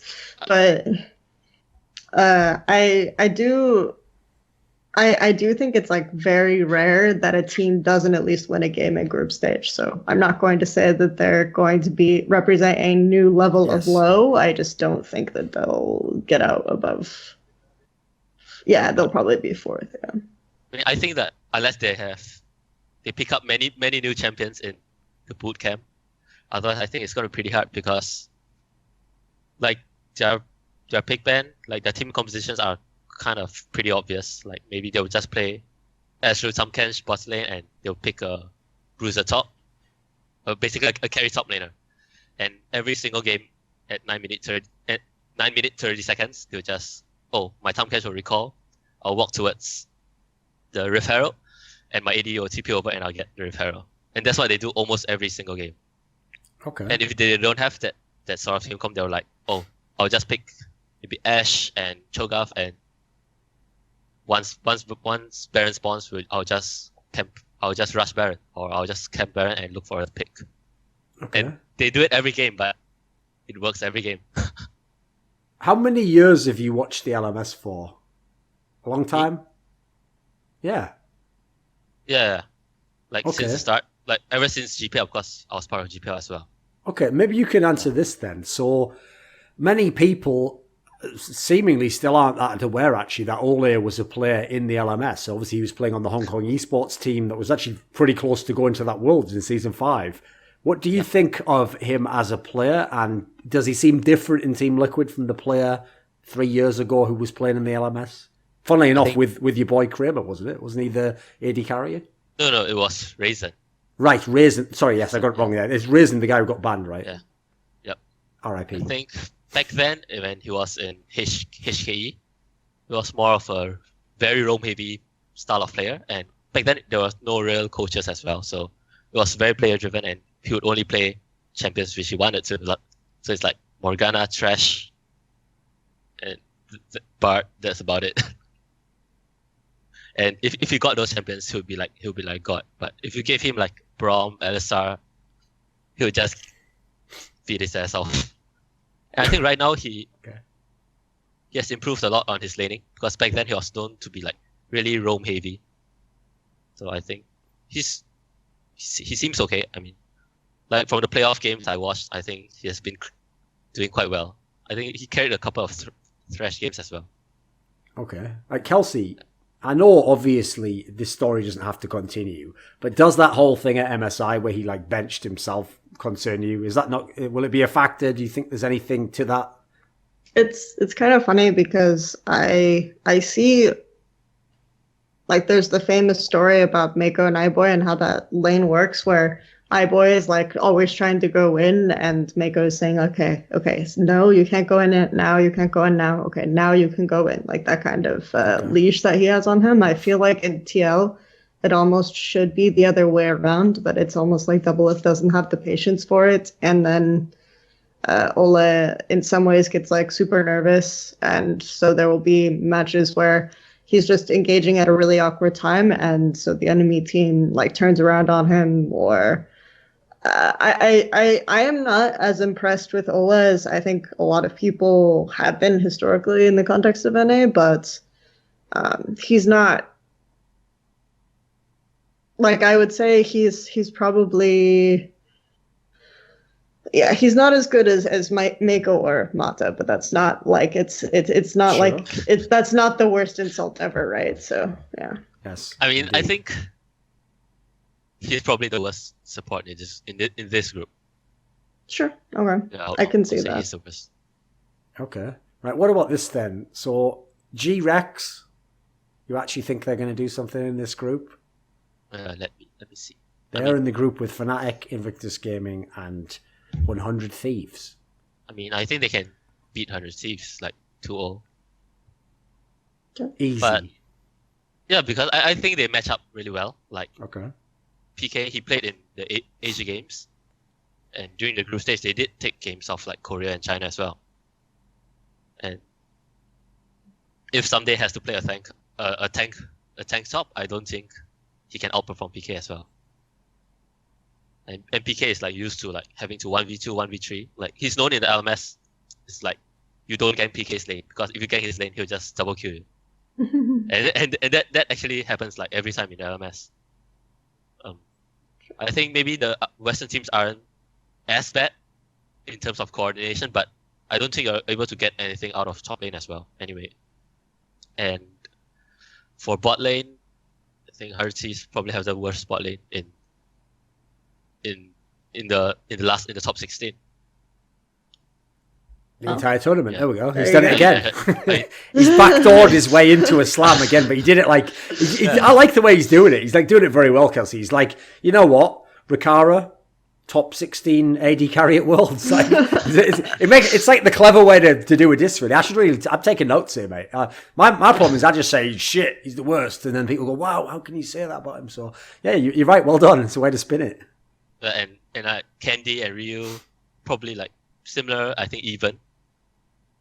And But I actually do think that Shirek's weak spot is a jungler, but seems like no one tried to ban him out yet. Do they integrate having the Koreans well? Yeah, because their jungler, basically their jungler was their translator for Okay. 8 out of the 10 months so far Okay. this year. He was a translator and third in line as a jungler. And of course, because as soon as he tells that story and it becomes like public knowledge, everyone immediately rates him as God's gift to the jungle role, and he was insanely hyped and highlighted as like the best player on the team in play-in. So people and he who should go to watch that probably just heard what Nelson said and said, "What? Wait, the weakest link?" Yeah. What I love is that it just made it sound as if, like, he didn't, obviously this isn't the scenario, but it made it sound like it was some nefarious scenario, like, listen, coaches, I'll be doing my best, but they just don't, it's very hard to translate with them, you know, like, I try to talk with them, I try to get them to work with us, tell them the jungle path, it's not working with it, you know, the Koreans, you know what, should we just try a few games with me playing? Like, you know, I play a bit, you know, I'm pretty good. So he gets in there and he goes, yeah, the communication's going great now, boss. Frankly, bit worried about the top laner, but aside from that, basically, you know, it'll be good if we go to Worlds. So anyway, I do get the full starting salary. Yeah, okay, right, yeah, good. Because translator salary was garbage, right? So, Nelson, what do you actually think are the chances of LMS as a region at Worlds this time? I think only Flash will get out of groups, because I feel like Group C and D, Group D it seems easier, but I think stylistically they can't beat Fnatic It's the wrong or teams. IG. Yeah, it's just the wrong teams. I feel like maybe if G-Rex... Actually, it looks like all the groups are kind of tough. I feel like if they do switch, like maybe G-Rex is in Mad Team's group and Mad Team is in G-Rex group, I think there's a better chance, but maybe like 5 or 10% more. Okay. When you say Flash Wolves gets out of groups, how far can they go? Like, can they actually beat any of the top teams in a best of 5, do you think? I think if they are first place, they should be able to. If they get out first. And because they'll probably get a Chinese team. They'll probably get a Chinese team. And I think they should be able to beat most of the Chinese team except RNG. They can beat Invictus Gaming? I feel like IG is... I mean, they are mid-top. Yeah, mid and top are really good, but I feel like no one really tried to punish their bot lane yet. And I think if the international teams find out that, their bot lane, first thing is like, in the laning phase, they aren't as oppressive as RNG. And mid-late game, Jackie Love is prone to just doing like Cody Sun stuff. And if you're good in team fighting, you should be able to beat IG if you can go like even or slightly ahead in the laning phase. What do you think, Kelsey? I mean, you can also address the IG aspect of it as well. Like, what do you think Flash Wolves would do? And does the IG aspect tie into the fact that, you know, people look at Worlds, it does seem like there are a bunch of really strong bot lanes, and then there's teams that aren't very strong in the bot lane. It doesn't seem like there's not like a real gradation, you know. I think historically people remember Flash Wolves as this team that has like this really insane early game where they get good vision and they do this, but then they get like really confused after the first row of towers drop and they don't really know what to do. So I was really kind of impressed by the transformation they had this summer, because I feel like a lot of those problems they're kind of still there, but at the same time they've improved. Like, I would say they're at least twice as good in the mid to late game as they probably were at MSI. So to me, it's almost like the shoe is on the other foot with Invictus Gaming, because they're kind of like the team that Flash Wolves used to have the reputation for now, right? So I would say that what he's saying makes some sense, but I guess that I'm also just not as high on IG. And I think a lot of people look at just the results from LPL finals and LPL in general, and they say, but they had this insane, like, they had the most dominating split. They took RNG to 5 games both times. Like, you guys, you LPL casters, you analysts are really being disrespectful and underrating IG, but... Wow, the Score Esports has gotten really kind of aggressive in their tone nowadays. But, I mean... But I think the thing with IG is that They are a very good best of one team because they can be very surprising, and if they get the counter picks, then they blow over you. And if you don't have the chance to adapt, like that's it, that's over. But when you get to like longer series, you can see the chinks in their armor a little bit more. And so any team I think has more of a chance against IG, and we talked about this a little bit in the Fnatic thing, in a longer series than they will in the group stage. So if you meet IG in the quarterfinal or the semifinal, that might be one of like the easiest matches of what people are projecting as the top teams that you can have. So yeah. Okay. I actually think that Flash Wolves should be able to beat every team in Group D. Yeah, they should be able to. Okay. Just based on like their laning, their matchups. They're going to beat Fnatic? Because you do know that everyone who watches Europe's going to go, no, Caps will destroy Maple. What are you talking about?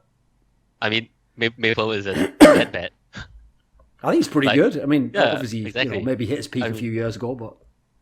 I mean, I believe that he's still able to like stand up to Caps. And I just feel like the difference in the bot lane is larger than the difference in the mid lane. Mid jungle, yeah. Who is going to win the World Championship, Nelson? Who's going to win? I would have to say RNG. Why? Because I think that like basically like maybe every Chinese team has a Korean coach now, but I think what RNG has is like or what UZI has is he knows how to play into his opponent's mind, where most of the Korean teams are just like, oh, we just play the 100% play, like we only play with the information we have. But what RNG or what UZI does is he like everyone knows that the Korean teams do that, but he plays on like, oh, the bot lane doesn't know where our jungler is, so I can just go aggressive now and I wouldn't get punished. So he keeps doing that, and basically the Korean bot lanes would just back off, maybe give up some CS, and over time it accumulates to quite a bit. And there's actually quite a lot of laning specifics which I see like UZI and Ming does, but other bot lanes in the world don't do. And I at first I didn't even know about it at first until like some of the coaches came back to Taiwan and told me about it. Like back when they were supports at 3 potions, he would just ask Ming to like, use up your first potion and just go attack the enemy. And when Ming does that, the enemy minions would hit him and UZI would get a push. So even in bad matchups when you have to push, you can basically get a free laning. Okay, laning that's smart. phase. Yeah. Because the interesting thing is, I actually do think that's one factor that plays into RNG's hands as good, is that obviously it's very, very rare that there's a player that Koreans actually think is as good as their best player at a role or better. Basically, it almost never happens. Like the few times it ever has happened, like a long time ago, Froggen, obviously to some degree they did actually rate Bjergsen a few years ago and thought that, like he was like by far better than the rest of his team. The interesting detail is, this might sound counterintuitive, but what actually makes the Korean respect you is that when they see you're really good and that you come from a region which is supposed to be worse than Korea, because obviously they all still think that Korea is the best, that's what makes them give you the extra credit. They almost see you as like someone who, it would be like if I was someone who came from like a really great rich background, like I've had the best tutors, schooling, I've gone to Harvard, and then I meet some kid from like the projects and he just like self-taught himself, fucking calculus and everything I'm doing. Like even if we're both like similar level and even, in my mind, I'm actually going to have my own insecurity to him because I'm going to think like, fuck, how did he do all that on his own? I had all these advantages. So I feel like actually I could totally believe that the Koreans, especially because if you look who they're sending this time, like in theory, the strongest AD carry they're sending is Deft, and he is a known fucking choker in his own way. So I even think that the UZI sort of world's buff can work against the Koreans. I'm kind of on board with that. What do you think, Kelsey? Yeah, it's interesting, like the Deft UZI thing, because obviously when Deft was in China, he was on teams that like kind of always beat UZI's teams. Sure. So to me, he should be the 180 carry who should just not choke against UZI at all. But at the same time, obviously Deft like you said that UZI is good into playing into the heads of the enemy team. I feel like Deft is good into playing into his own head, so he doesn't even need UZI to do that. Exactly. So It's not even about UZI, right? It's just Worlds. I think the main issue, the main difference like of RNG this year and last year is they have Karsa. Because of the addition of Karsa, it's like it changes the team atmosphere. Because back then, MLXG was known to be really hot-tempered. Yeah, and like a famous example would be like, oh, if at level 1 he get 3 buffed, he'll be like, let's FF next game. Let's go to the next game. And see, obviously MLXG, it's too bad a lot of people, I'm imagining in this call, probably don't watch MMA, but there was actually a fight the other night where this guy who won this heavyweight bout in the interview did say that like one of the reasons he went so ham in the fight is he just said his balls were hot.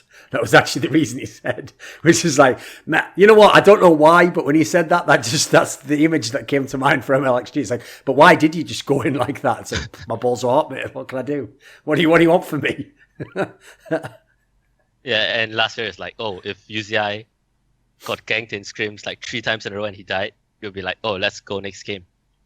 Or if he lost, Okay. like, because normally scrims are set like, 2 p.m. and 7 p.m. So if the scrims block at 2 p.m., he lost 0-3, they'll be like, oh, let's cancel the night scrims. All our players are like, mental boom, can't play. I like the way he's operating a baseball type system. Like, right, 3 strikes, right? I gave you guys a chance. You've let him come down for a 3rd time. That's it. We cancel for the night. Yeah. I'm going off to watch I some think anime. because Carson joined, and I think like when he joined RNG, his own personality changed as well because he was like, oh, I'm just a new guy coming from the LMS. Sure. So he tries to be like the person who cheers everyone up as well. And I think this changed a lot. And MLXG managed to see that, oh, my starting position is under threat. So I think there's been a positive effect, and I think this could probably be the reason why RNG could win this year. Because last year, all the coaching staff had to do was to like handle everyone's mental, basically like, oh, like don't get angry, let's continue practicing. But this year is different. This year, like the players themselves could do it, and this like Hearts and Casman could spend more time talking about the game instead. Right, sorry, you going? I was just gonna say it was always funny like last year where it was like conveniently UZI is sick and then conveniently MLXG is sick, but they're never sick at the same time. So obviously they're just sick of each other. Or rather, UZI's just sick of MLXG. But no, there are no internal conflicts between the two of them ever at all. No. So I'm pretty sure you've heard of some. So yeah. Okay.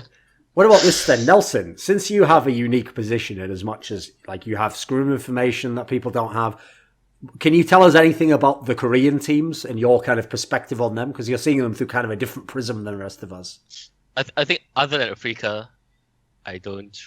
As in, other than the matches I see on Twitch, it's like I don't really know anything else because they don't really scrim the other LMS teams. Okay. What do you think of Africa then? I mean, from what we've seen, I think they're really creative, and how do I give? I would say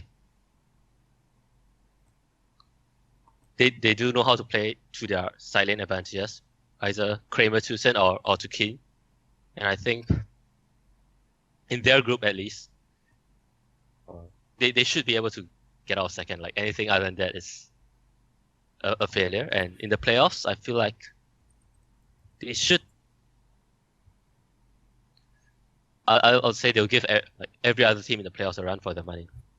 In similar fashion to what I asked you about Ole, same question then for the AD carry of Freak of Freaks, Kramer, because obviously he used to play for, well, I mean, one point in time he was on Flash Wolves, right? So what would you say for Kramer in 2018 versus the guy that used to play in the LMS? I think back then it wasn't a fair. He wasn't given a fair chance because he couldn't speak Chinese, and Sword was known more on his playmaking carries like Alistar, Thresh. Sure. Yeah, and if he had to roam, and Sword like he likes to roam, and that's how Flash won their games. But Kramer is like, oh, I need to play this hyper carry. I need to scale, and I felt like it didn't match Flash's style. That sounds like he's quite similar then, right? Yeah, but I think if he was in Flash Wolves today, I think it would be would play. He would perform much better, I think, because I think they are much more bot centric right now. Like back then, it was like the Maple, Karsa, Sword show, but now it's just Berry, Sword and Maple. Okay, we're back for another segment, and this time we are joined by veteran coach of H2k Gaming, the more recent one, obviously. So just had to clarify that. I didn't want anyone to get anything wrong. I have a lot of respect for Prolly. He's an excellent coach. So, but now he's in 100 Thieves. So who knows? Maybe there's just a curse attached to that particular brand. I don't know. Anyway, obviously you two are familiar because you've been on past episodes of Narrative Wake, haven't you? No, obviously. Right, so, veteran, here's the question. Because here's a question I have not actually heard you ask. I haven't heard your opinion on this. Okay. Is it not bullshit that they actually called the official Riot podcast for Europe Euphoria? Isn't that your shit? Oh, yeah. Isn't that yours? No. I actually luckily was able to confront the man who apparently suggested it, because I was actually just talking in general to a bunch of casters who I normally talk to anyway. And did they try to claim that, they hadn't heard it used before or something, and they just thought it was a good pun? I'm actually just going to straight up say it, but Pyra basically said that he didn't realize it was my thing when he suggested it as the name, and that was the name that stuck, apparently. Allegedly, he wasn't aware of it. Somehow the whole thing had missed him. From my perspective, when I saw that the podcast is called EU4, it's like, okay, so I better at least get on this at some point. And then that never happened. And I was also thinking it's a logical extension on the fact I remember that Riot EU, way back in season 5 when I was doing all the whole EU4 thing, did nab the EU4 thing and spam their Twitter with it for Worlds and stuff. And at Worlds, it actually became a thing as well. But now it's just a Riot creation, The earliest reference to it was in a 2014 tweet by moi, but I actually looked this up because the Reddit Rockat guy actually went into the first Euphoria podcast Reddit thread and put in, actually the origin of the meme was here, and it was me replying to him in early 2015 with Euphoria, so that actually made me look up when the earliest I said it was. I found it was 2014.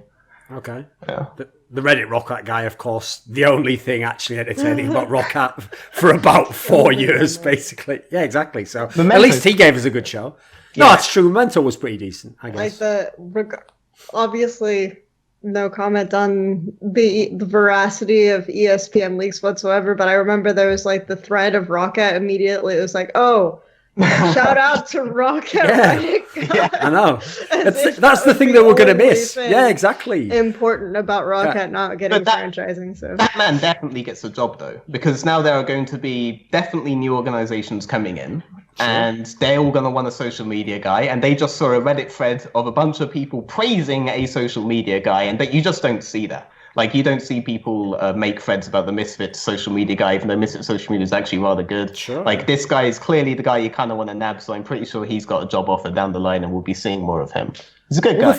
The thing about Europe is, right, Europe's sort of like Hollywood in the old stories, right, where, there's stories where there's a guy who at one point in time was a producer on a fucking Batman movie who started out as Barbara Streisand's hairdresser, and God knows how he went from that pivot to producer on a massive $200 million budget movie. But in the same way, people go from Twitter analysts to coaches, from journalists to analysts. People just, I don't know how they just get up. And so, if people, there was even a guy for a team called Unicorns of Love who was basically sort of a Chippendale style wannabe male model / mascot who became general manager of the whole org. So to be anything's possible. Just dream your dream, kids. That's all I'm going to tell you, especially in Europe. Because in Europe, anything is possible. If you're Barbara Streisand's hairdresser person, you're just once removed from Barbara Streisand. If you can't make that work, you don't deserve to make it, in fairness. Exactly. Just get in close, get the contacts, you'll eventually make it. And then you can be like me, regretting every single second of it and wishing desperately for another chance. So allegedly. Yeah, allegedly. Right now, of course, everything's fine, and probably see you next year in the franchise LCS. So, my contract runs out, so this isn't necessarily even a franchising thing. Please, for the love of God, don't throw everything on me, kind of deal. Okay. Even though I am in the H2k house right now, so that would be a bit weird. I would never do that. I even jokingly overcome my own bias to in friendly way, suggests that Kelsey's at least partly responsible for some of it. So, just because I feel like I can't actually know who's responsible. So it would be, I'd be a really great friend, but I'd be entirely unethical for me to imply she had nothing to do with it because I can't know. For all I know, she kept telling them all like, so whatever you're doing now. Step 2, question mark, step 3, side lanes. And then they were like, but what is step 2? I still don't understand. And they were like, listen, if you can figure that out, that's the secret to the game, basically. So do you have our house bugged? Like that's Yes. Jumping to side lanes, by the way, was something that like Prolly was able to do rather a lot as well. So it's actually is like unlocking the secret to most of the game right there. If you can just get to that step, like then you basically nailed it. Sadly, it is actually an underrated step, amazingly. Like, too many teams still think it's like, now convert your kills into this Baron. It's like, mate, it's 2018, please. Could we please have something else? Like, this isn't the way to win. Enemy team has objectively better team fighting comp. Just pick an inferior one and hope for the best, And there's something about, because I see you're doing content with Loco now, aren't you? Yes. And something that's actually kept me respecting Loco, even though the kid clearly has aspirations elsewhere other than coaching and stuff. But the reason why I'd still respect him if he was to go into coaching or as an analyst or anything like this is because this was the only guy who was making public VOD reviews and was actually talking about tempo as the actual key to the whole game. And it's like, I would not expect to hear this coming from a North American team, coach or anything like that. Like most North American teams don't seem to have a good grasp of tempo. And this is something that a lot of wildcard teams do have. And you get stuff like GAM last year with Immortals, and you have stuff like the Nerly upsets versus Cloud9 that Gambit were going for, but they had some issues in the bot lane department. I will not say exactly who. No, I mean, listen. A jungler on the flagship North American team doesn't even exactly know what it means to play to tempo, since he says I wanted to play high tempo, but they wanted low. I still to this day am not sure what he meant by that comment. I'm not sure he knew what he thought if he just kept saying the word tempo over and over again, that eventually we'd all go like, oh, right, yeah. Oh, I know what that, yes, it was the tempo. I know there are. See, I was about to say, like, oh, well, you should basically just hire Loco back of your TSM then. But I also know that Loco will have the tendency in certain metas just be like, we don't have to fight, we're just scaling, blah, blah, blah, it's all Gucci, and just ignore the whole tempo aspect anyway. But it's there. Yes. If he just focuses on that, then he's actually really Gucci. And that's the kind of thing teams like TSM needed. And when he was on TSM, they were obviously winning, like, a lot more than they are now. Yeah. No, listen, that guy really knew how to take what he heard from his Korean friends in LCS. I remember at least 50 to 60% of it, apply it in-game, and then his only flaw was they were doing it with, like, Deft and fucking Faker, and then he would be going, like, why is it not working with Wild Turtle? Like, I don't get what I'm doing wrong. I'm doing exactly what they told me. And then, so the problem is, I say that derisively. That was fucking revolutionary shit in Season 4. That actually was pretty legit. Yeah, like a pipeline. And also, if all he's doing is taking what his Korean friends say, understanding like 50-60% of it. He's way ahead of the game, right? Oh, no. He's a perfect candidate to be your next co-host after Monty, so. Absolutely. Exactly. Listen, not everyone knew. I have no idea why he picked me. It was a disaster waiting to happen. Change of flavor. I'm just still trying to figure out why side lanes are so important. Once I've unlocked that mystery, then it's over, I'm afraid. Like, at that point, it's like the simulation ends, I wake up, and it's like the last 3 years were just in my own brain, like I've escaped this solipsistic nightmare, and I now know what side lanes are all about. So is this the meme now? Like, is the meme that you guys just talk about side lanes perpetually? Is this what? No, I just every now and then pretend that she does. If you haven't noticed, I feel it's fairly accurate, especially when North America comes up. So. Oh yeah. If you haven't noticed, right, what I try to do is inoculate the audience against the things that they naturally would be out of proportion against Kelsey. By I get there first, I tread all that ground, and I'm like, what, you guys just copying me, are you? So then, the ones that still like the show but don't fully like me, to circle jerk against me, they have to go, actually, I love it when Kelsey talks about side lanes, and then that's the new hipster vibe, And I've created this safe little Venn diagram of people who somewhat like her, some reason watch the show and don't like me, which, believe it or not, makes up a decent proportion of our audience, it would appear. I mean, I'm amazed by how many people tell me, you don't even do League of Legends content. You just show up every year for Worlds and do one video about TSM. It's like, that is a funny meme, but it's not even vaguely factually accurate, is it? Like, we're on like episode 48 or something, this episode of this particular podcast alone. So, Veteran, the reason why I brought up the Euphoria thing is, obviously years and years ago, there was good reason to hype Europe and to think that they could do a lot, etc.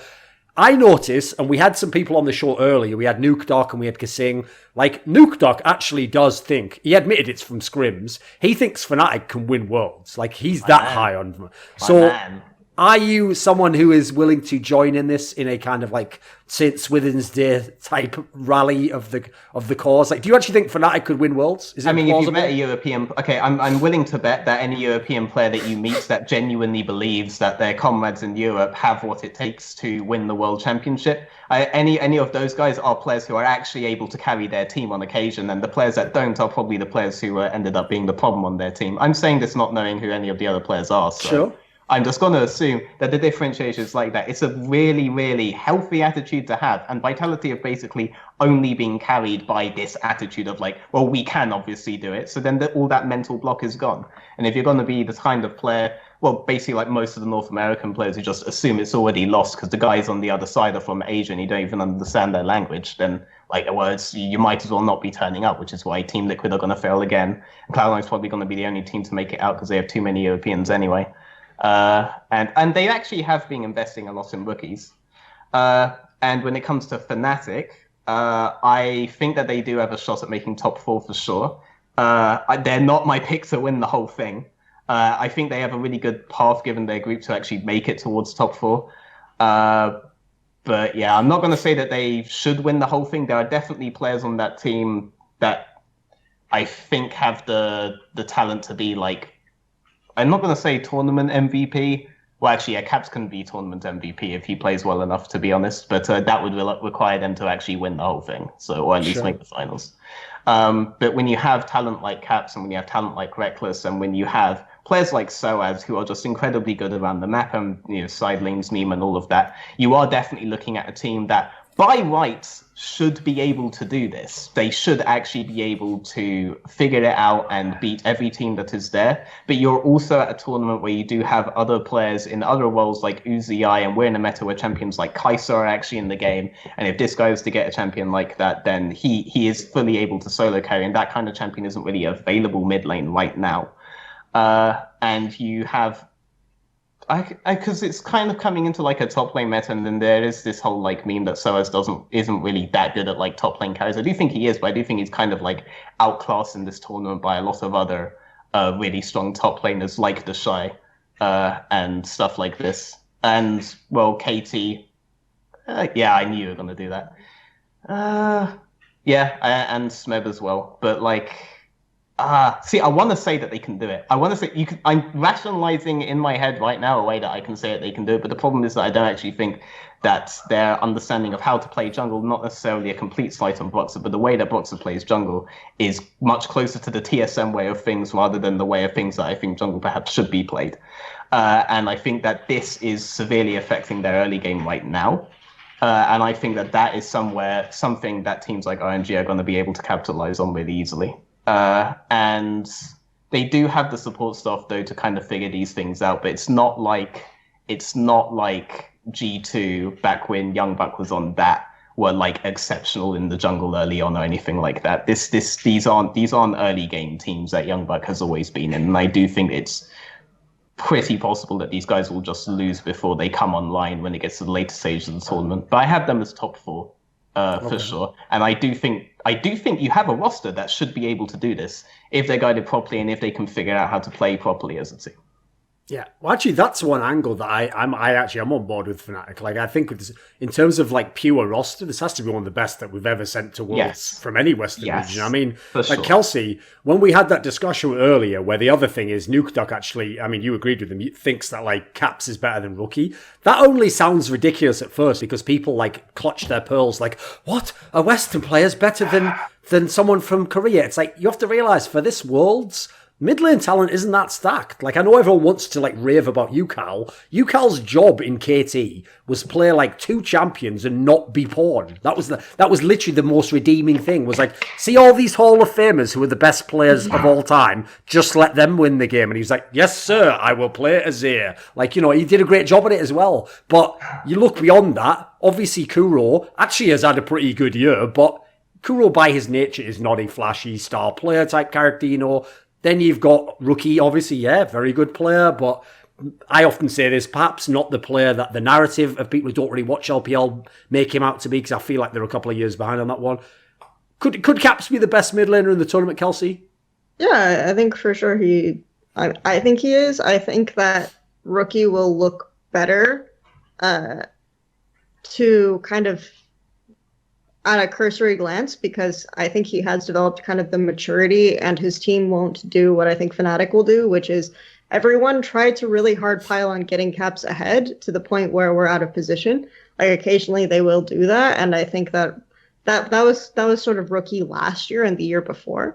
So I think to that extent, then like Rookie will look like he will look more mature, he will look more sophisticated, but I don't think that he will be better in like a pure 1v1 sense.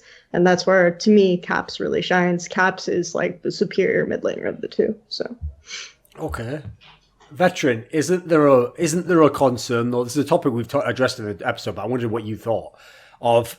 A number of the teams in this tournament have very strong bot lanes, and obviously Uzi, some people might say he's the best player in League of Legends. Yeah. Is there a concern for you with Reckless and Hylissang and how that bot lane will operate in the Worlds?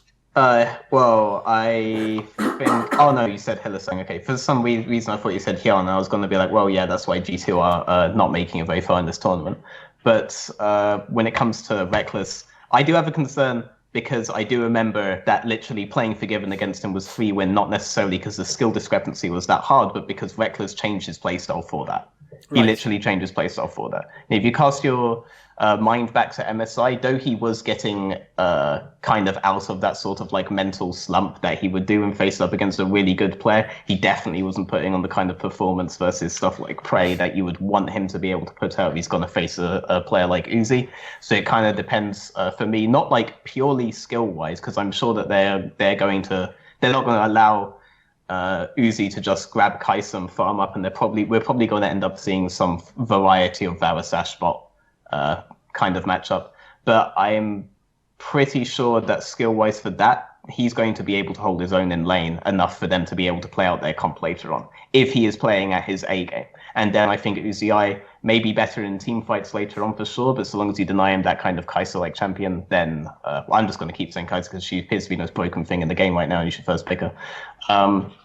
Then I actually think that he has a chance, but it's just a mental factor. Like we knew if he played Forgiven against this guy a couple of years ago that it would be FF, and he was showing kind of similar things last year. Though he did have a really good game against Uzi last year at Worlds, but like I remember the first 2 games of that series as well. He had the Vayne game, remember? Kind of. Yes. I don't remember it as clearly. Like I'm getting old, you know. My memory is guy. But I seem to recall at least like the vast majority of games, like MSI matchups, for example, like it was almost as if his balls completely receded when he encountered Uzi. So I do think, and as much as Reckless talks Uzi up, what you described as a Forgiven type situation probably is kind of occurring. With Uzi already. So I discussed that in an earlier segment a bit with Nukeduck and kaSing, but I do think that that's going to be a big factor in the Fnatic matchup. And so if they have any plan to deal with the bot lane, I just think it'll kind of fall apart almost because of a mental edge there. I just really want it to be known, and especially I want him to know, if he is somehow watching this, that he is fully capable of holding his own in this matchup if he just doesn't do what he was doing in the early games at MSI. Because I do remember as well at MSI, his balls receding was a very good way of describing it. And this is being a consistent problem, but there's no reason why he shouldn't be able to hold his own. None whatsoever. Right, as usual, because unfortunately this is just the flaw of the way League of Legends as a game works, even though everyone will tell you all the platitudes of like, oh, it's a team game, you have to understand the macro, and the draft is very important, as soon as you become a really good team, everyone still does just say, oh, it's the players, they're all just the best at their roles. So if you look at RNG, if you look at Fnatic, people are going to say the same thing. Well, that's why they can compete now, right? What would you say to this? It does look, as a layman, as though there has actually been some sort of catch-up in terms of, like, coaching quality for the Koreans and Westerners. Like, when I see the RNG team, they look like a team that's better coached than most of the Chinese teams I've seen in the past. So has there been some kind of advance in that sense, or is there some kind of read on the current meta that's been better for these other regions than Korea? What do you think? I think the roster is just older. To be honest. Isn't Kesman Korean?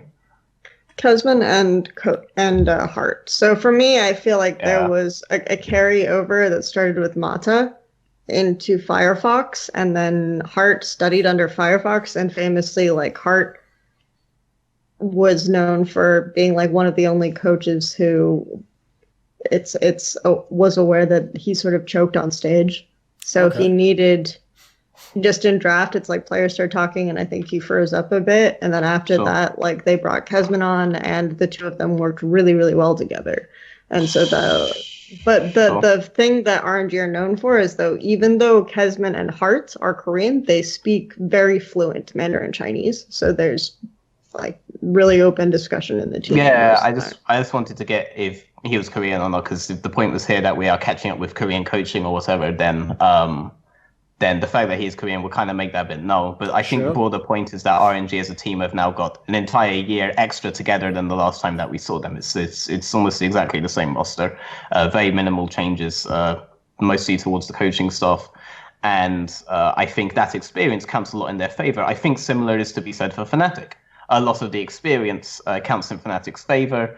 They did add in Bwipo, but again, it's minimal changes. I will talk up Youngbuck a lot. And I think the thing is that with Youngbuck is that he is very much able to adapt to his role to see what it is that his team needs. So he was doing like, he himself even called himself like the maid of G2. You know, this was the whole meme. But it's like, if you knew the personalities within G2, if you were trying to sell yourself as anything else, that team was just you were just going to become a source of conflict within that team. More or less, and he knew best with these personalities how to behave and how to act and what to do. He probably was a lot more than a maid in G2, we won't know, but just that decision that he made to put himself out like that was a very good decision. We know he's doing way more than that in Fnatic, and we know that Fnatic have strategically gotten better, but we also know that like Dylan is still performing essentially the same functions before. He didn't make any moves to kind of like go up and draft because he doesn't want to mess with something that already works, you know? So Youngbuck being there, it's really easy to say, oh, well, there's just really like coaching has like advanced and gone different. But Youngbuck's doing what he's always done.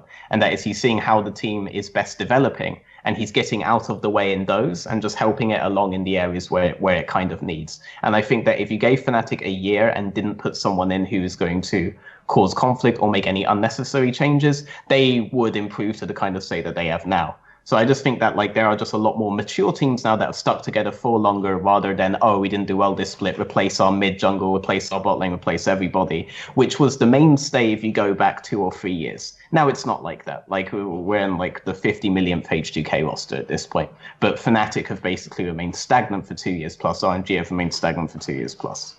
And I think that has more to do with it than anything. And this is also why NA Cloud9 is the only real big mainstay anymore. TSM just changed as much as they could, apparently. Cloud9 built upon what they already had. And that was really, really, really good for them. And so they made it back to Worlds, and they barely made it through play-ins. But you get the point I'm trying to make here. I think just having a long-term project reach a long-term pinnacle is always going to produce better results. And you can say that, like, you can try to address it as like, oh, coaching is good because we see them more cohesive, but I think this is always going to be an end. This is always going to be an endpoint. I think the coaches have gone mature with it as well. Everyone's improved, but I just think you give enough time, it's always going to be this way. Okay. I certainly don't think it's like a coincidence as well. If you look at that, obviously Team Liquid's core hasn't even played together in the past themselves as well. So in a world of franchising where you reset all the rosters, that helps having it in a team that's already played together at its core, you know? Yeah. Yeah, but Cloud9 are still there. Cloud9 are still there and TSM are. Like, it matters. It matters. Even though you have like the mainstay of TS, like they bought the best coach that they thought they could get. They bought the best bot lane they thought they could get. Doesn't matter. Experience matters. I name myself after experience because I believe that. So, and the point that Jat made on the Thorn versus Loco episode was that he thinks that NA has overall gotten weaker because the money evened out across teams, and so a lot of talent got split up and jostled around. So I think it's relevant. I love NA. Like, what's great is they take every advantage and it becomes another disadvantage. Oh, yeah, for sure. We've all just got too much fucking money. That's our problem. It's like, shut the fuck up, everyone. Okay, it's so whatever. obvious. It's so obvious. So, like, we ranted the last time I was on Narrative Week. We ranted about this, like that. If you just give them more money, they just get to all in on bad decisions. It's just obvious. They're just going to. Now you've given the kid. You never give your teenage son $1 million. What's he gonna do with it? He's not gonna do anything smart. It doesn't make him smarter because he has $1 million. He just gets to make even dumber decisions, and now there's no way out of it. Like giving NA franchising was not gonna make them better as a region, especially when what they do first is like destroy most of their rosters except for one. Like obviously it wasn't gonna work out. But then you put Prolly there, and he understands side lanes, so there you go. That team was always gonna do well. He always had that ace up his sleeve. Yes, always.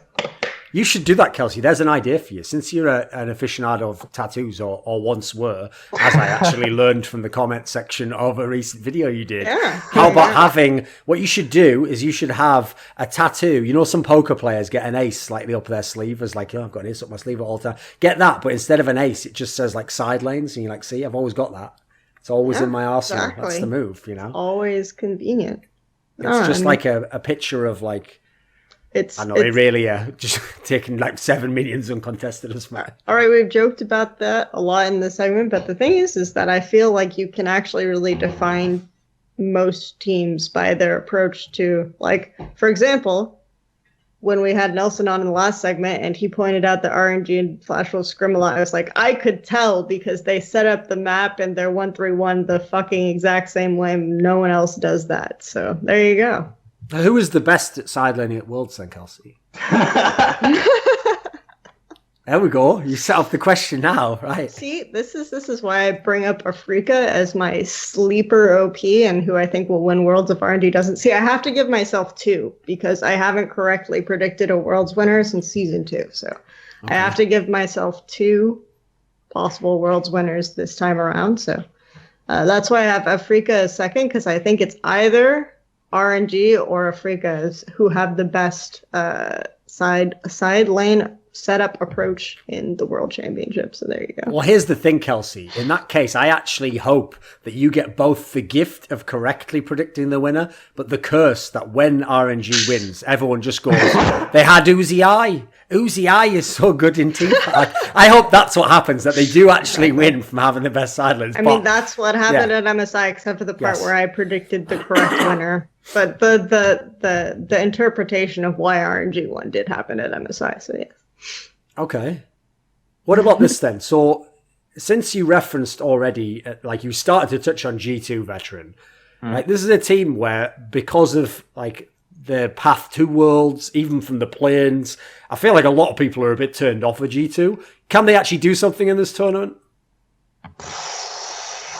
See, their group is the closest. Okay, so you'll either call Group A or Group D, like the Group of Life group here, and I think most people would go with Group D, but I do think 100 Thieves have the ability to upset because they don't play like most NA teams. That being said, their bot lane's a bit, but so is G2's bot lane, so they're both in a bit of a similar situation. She just said Afrika Freaks is one of her picks to win well, so she's definitely going to say they have no chance here.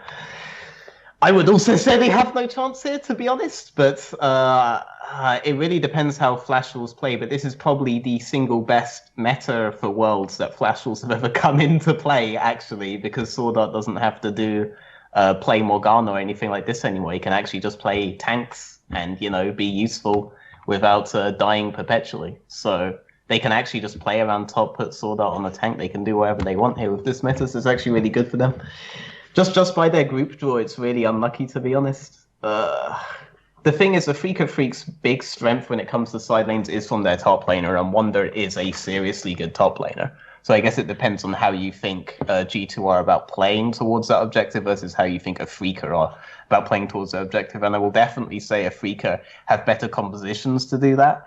Like, these guys will all in on like Shen, Varus, Gragas, stuff like this, and then they'll have like Quintop, you know, and it's really obvious what they're going to do here. They're just going to keep 4-1ing around their top lane, and it's basically an impregnable fortress. And I honestly think if G2 start playing like that, or were always playing like that, or something like this, that they'd be much more ideally situated to play against the Freaka Freaks. But the problem is that when you look at G2, when it comes to their bot lane, it's very obvious the only picks that they can do this kind of style on, and it's really easy to pick away or ban them out and really mitigate their ability to just play around Wonder. And also, Perkz isn't having the best time of his life right now, but I don't think that'll be a problem versus Freaks. That might be a problem versus Flash Wolves. But I believe in Perkz to come up clutch when it matters. The TLDR is maybe, but probably not. Well, yeah, go on. See, I think it's interesting that you point out that like their strength in playing sidelines. I think even if they don't get the best pressure on Keen mid to late, like their advantage versus G2 would be the fact that the way Freaka play is that they know that if Keen is like pushing super hard, then the enemy team will probably force mid, right? They know that that's most likely the scenario. If they can't necessarily answer Keen, they'll probably force mid. So they always set up things with Kuro and Spirit, I would say, are their strengths in the like kind of 1-4 composition, because they always set up for picks. And that's why like their Zoes and their Varuses and their Gragases, I think, are really, really good in those scenarios, because they always like kind of flank the flank. Their Shens are as well. Like their Shens are as well. And something that I really like about World, something that I like about a lot of the teams coming to this tournament, to be honest, and why I think they're kind of all playing side lanes on easy mode, and it's really easy to tell if they actually get why that's so important, if they are doing things this way, is that like Royal versus IG legit ended up coming down to who had the most globals in their composition. You know, you saw Galio, you saw Rise, which is low-key a global, it was Nocturne versus Talia, like it was all this stuff, you know? And a Freaka do all in on this. G2 only really do Tarm, and then that's basically it. They do Talia and jungle as well, but it's like their picks where they can execute this kind of thing are really minimal compared to the picks that a Freaka are doing. I think it's because G2 aren't looking to play the game this way, whereas a Freaka have kind of figured it out somewhat. Like I think a Freaka are really good about playing to their side laner. I think G2 have a really good side laner. So if they were to adapt their playstyle forthwith and actually just play really hard to this, then you know, Bob's your uncle, and they could actually contest with a team like a Freaka Freaks for sure, because I actually think if Perkz came up clutch, they suddenly have 2 solo lane advantages. They have 2 solo lane advantages. They play really well here. And if Jankos is having a good game. But then you're going to have like Heimerdinger Pike bot lane, because where else can they play, you know? Or Tom gets banned, and then it gets much harder to play around bot lane for G2, you know? Well, not around bot lane, but it's much harder for their bot lane to play the game in general. Yes. So this is the problem that I see with them. Like if G2 were a team that were able to put out Shen and stuff like this, then I'd be much more confident with it. But they're very comfortable on very few champions that are good for this team particularly. Well, I agree with that. I would say that my thing with G2 is even if they get the perfect ideal early game scenario, they will make the cardinal sin of overextending in mid against a 1-4 comp, and that's where Freaka, I think, are really, really effective. And I don't even necessarily even think that this is like a major slight against G2, because I think even KT, one of the favorites to win the tournament, make this kind of mistake, and that's why I think it was actually lucky for KT that they didn't have to face Freaka in the qualifier or the playoffs. So Fnatic are balancing it out. Fnatic are balancing it out a bit, but you could even say that another favourite in the tournament with Fnatic also have a tendency to do this sort of thing these days. So there you go. Okay, let's complete the set then. Vitality is in a group where, because of the history of the teams, most people think, okay, yes, very competitive group in terms of no group has 4 stronger teams in it, but if you have the reigning world champions and the team everyone thinks is going to win in your group, most people think, there's no chance you're not getting out. Is there anything they can do? Yeah, they can do it. They can do it. Who can they be?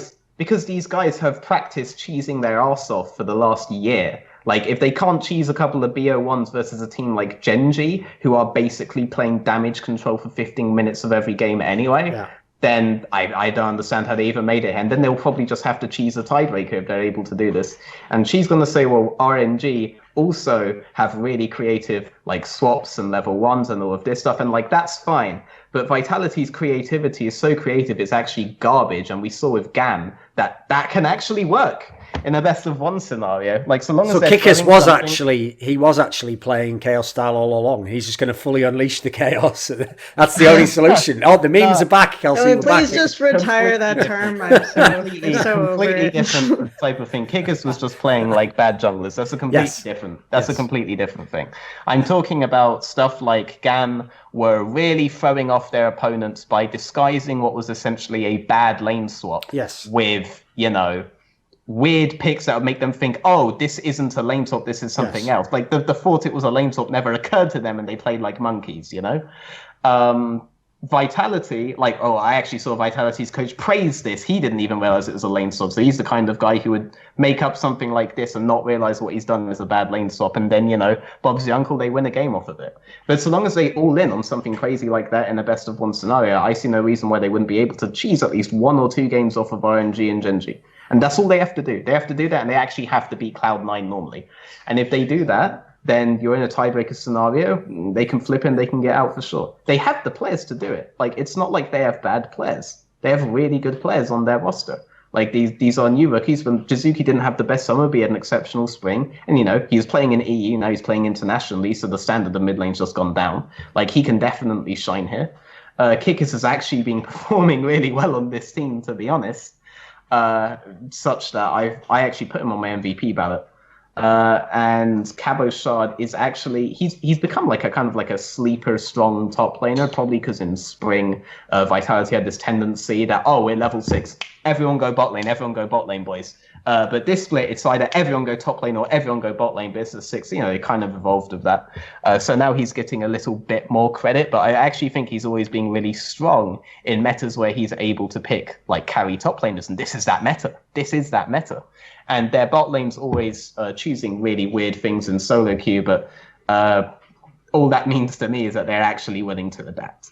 And I think these are the kind of team that would be able to play this playstyle that is really strong now, if they actually committed to it. And this is a team that's going to be looking for creative advantages in early levels that people will just be like, I never thought of that. On further analysis, it's actually not even that good, but it really threw me off at the time. And that's all you need. Like, these guys have basically gotten good based off of confidence, and they can probably just alpha their way through this group if they really want to. Not like a fucking straight 6-0, but they can probably get enough games to force a tiebreaker and then do something crazy for that. It's all there, as long as they beat Cloud9. Have to beat Cloud9. I'm just assuming they 2-0 Cloud9 because Cloud9 are a North American team.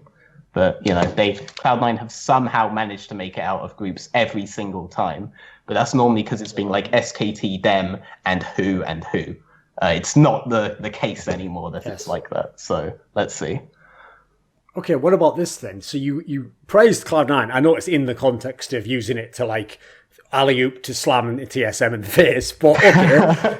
Cloud9 presumably then doesn't have a chance if they're going to have to get 2-0 by Vitality.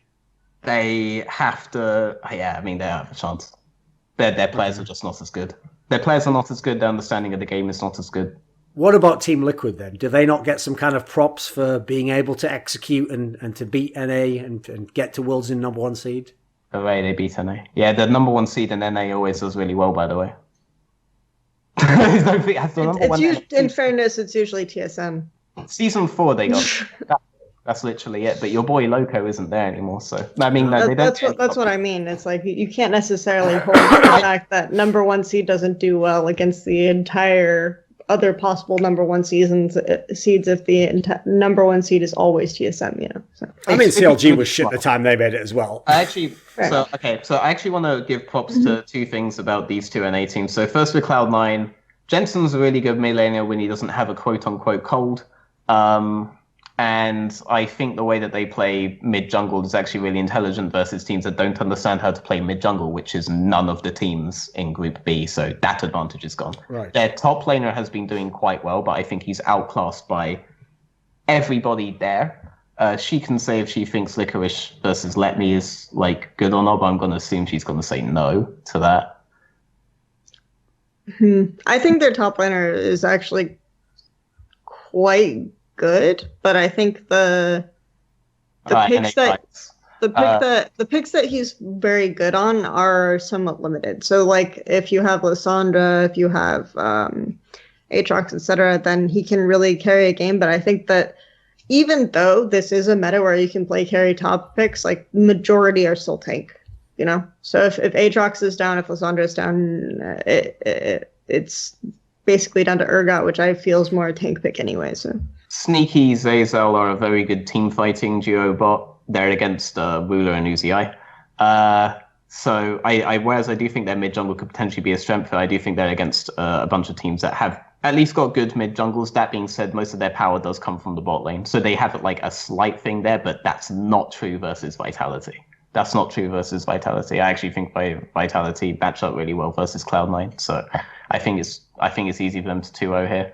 So when it comes to Group C, Doublelift's having the season of his life, which is full props to him. Like he's always been good at least, but then when it comes to Worlds, it has always gone. So yeah, I mean, like, do you remember what happened last Worlds? Like it was nowhere near as good like as it could have been. That being said, like top lane was a bigger problem there.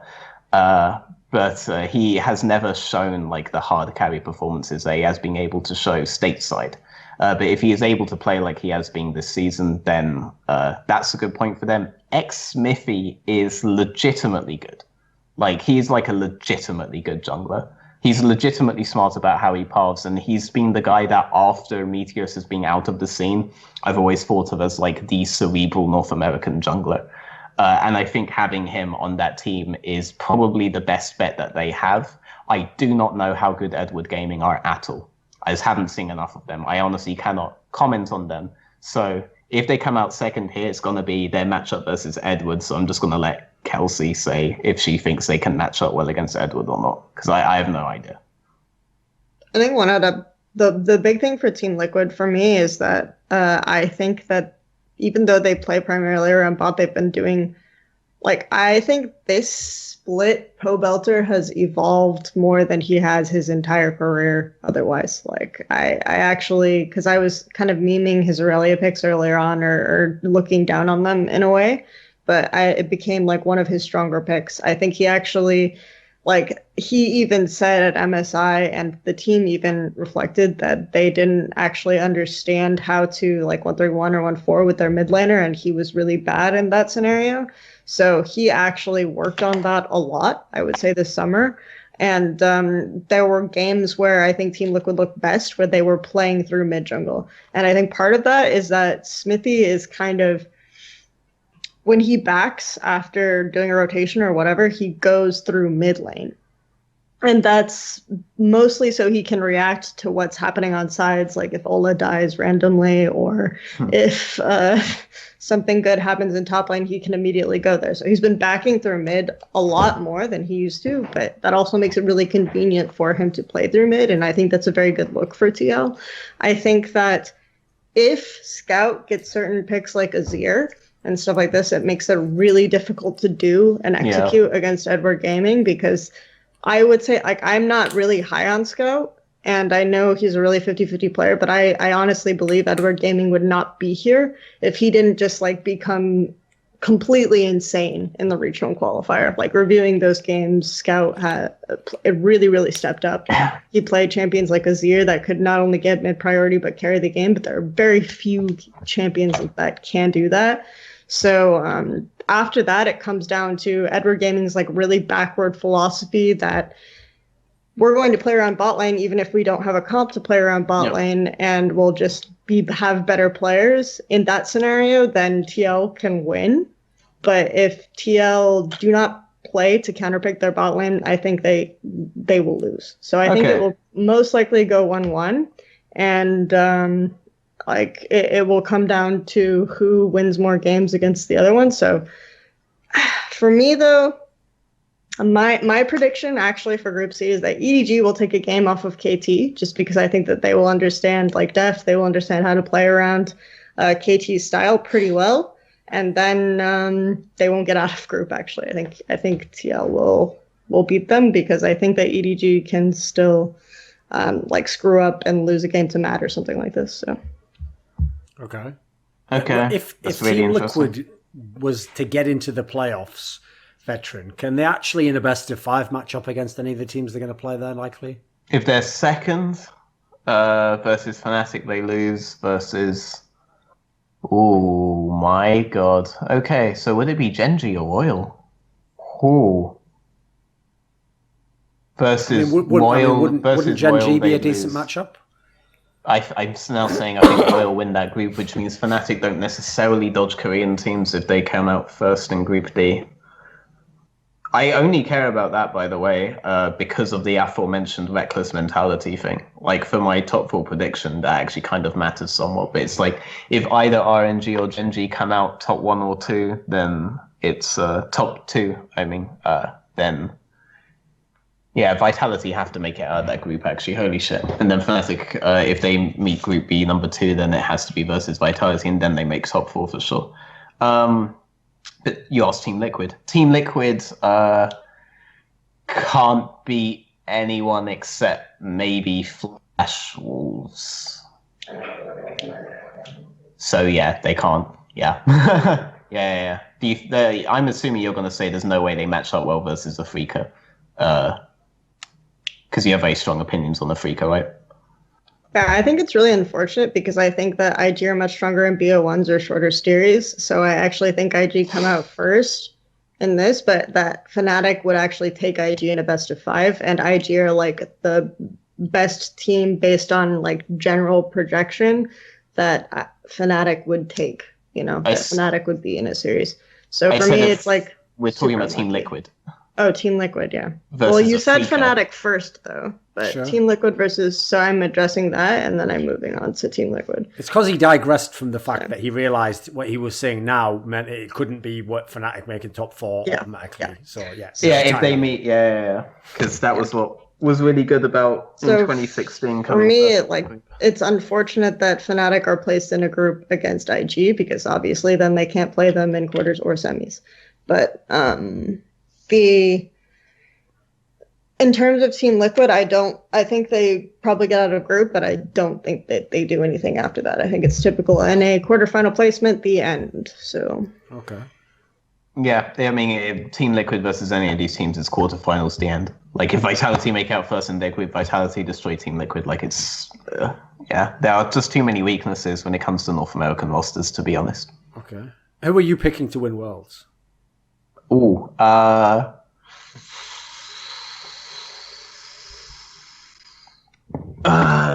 have this idea that the best storyline will always win, and you can predict the winner by storyline purely because players' mental is still like this, And the thing is, when Samsung qualified, that really messed up my prediction. Otherwise you were going to pick RNG for the Uzi. No. I was Katie Rolster? KT. Yes, right, because both Score and Uzi have been silver medalists for life. Yes. Uzi, it seems really obvious he'd make it now.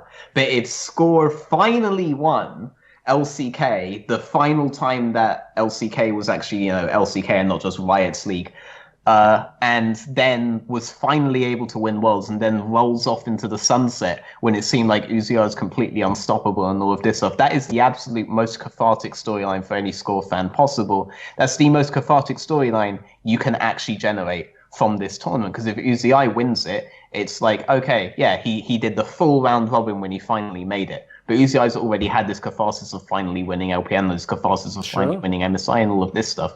But if Score won it, insanely cathartic. If Ambition wins it, there's a new legacy.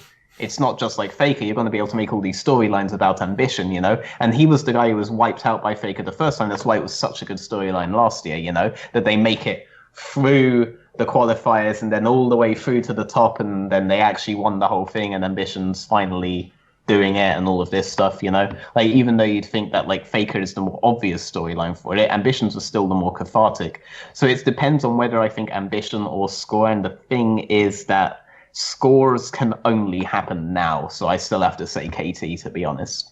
Okay. I think KT will have to beat RNG as well. If you had to hypothesize for me, speculate, both of you, I notice, considering KT Rolster won LCK, and for most of the split were the best team in LCK, there have been a surprisingly few number of people, fans, analysts, who seem to be picking KT Rolster to win. Why do you think that is?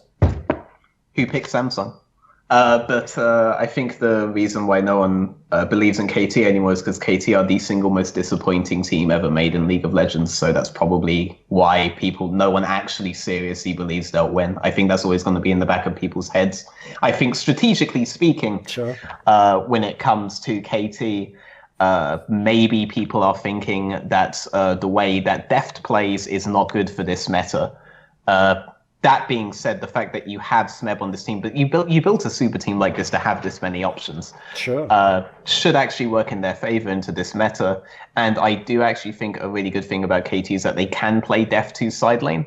And that can actually be really good if you put him on stuff like kaSing, if you put him on champions like this, and he plays around side lane, and you have like a global mid laner, or you have an Azir, or you have something like this. Because I was about to say Galio, but I've already said globals.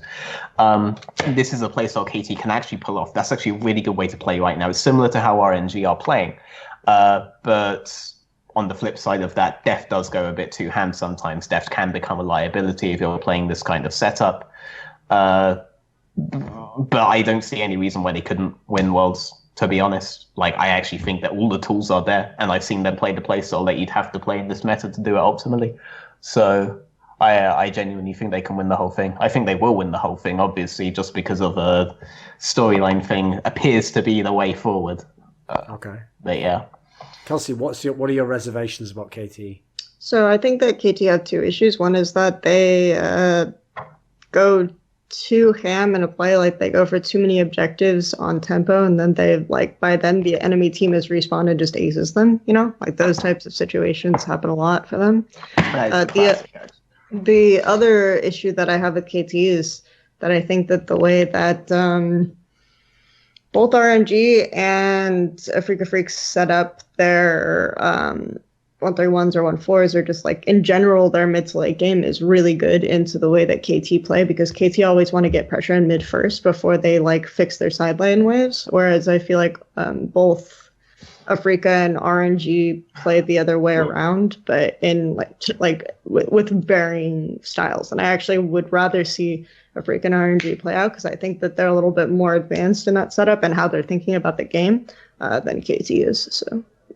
Okay, we've got our final guest, and it is, of course, Shakarez of Clutch Gaming in the past. I'm going to keep referencing that for everyone who's involved with that, just because it's sort of like saying, you know, he wasn't directly jailed, but he was part of Nixon's cabinet during the Watergate. It's kind of like, it's on that sort of level, you know, like you want to be like, well, I was, but, you know, I didn't have a lot to do with it. I was very much on the peripheral looking in. So obviously now of Blitz Esports, well, won't make any sort of joke about Riot Games there. I mean, at this point, yeah, ironically, that in itself is a bad look for Blitz at this point. So, unfortunate all around. So, right, let's just go ahead and jump in, Cabra. Wait a second. I had that as the overlay. So, whatever, I'll keep that in. I don't care, it's funny. There we go. Right, okay, Cabra Maravilla, what do you think of the EU team's chances at Worlds? Because we've had some very mixed guests on this one so far. And I have to say, everyone in some sense is hyped about Fnatic. Some people have no hope for Vitality in G2. So I want to see, starting off, since you were someone who comes from the EU region originally, Shaka, where do you come down on the Fnatic hype? Are you on board? Sort of, yes. I'm a bit more tempered, I guess. I want to see them play at Worlds first, especially because I've heard some stuff. But I think they'll make it out of their group. Wait a minute. You can't just say I've heard some stuff in a Oh, really I can't. ominous way. Okay, so you can't I tell mean, us the wait. details, Well, but it's I've not good heard stuff. they've Put it that way, is it? I've heard some bad stuff, but mostly good. I've heard they've been pretty good in scrims, but obviously Okay. that's never enough. Really, they need to No. perform on stage. Scrims don't matter that much. If you go into BO1 and then just shit the bed, I think they'll make it out of their group. I'm not like super hyped. Like they're gonna make it out in first, make semis. I think their Invictus is a pretty good opponent. I think they'll take firsts over Fnatic, and then it depends on how their bracket shapes up. I think they can make like a run similar to, was it 2015 where they made semis? Yes. Yeah, 2015. I think they can make semis, but it kind of depends who they run into in quarters. Hopefully not RNG, because I think they'll just mental boom if they go up against RNG. Common sentiment. Yeah.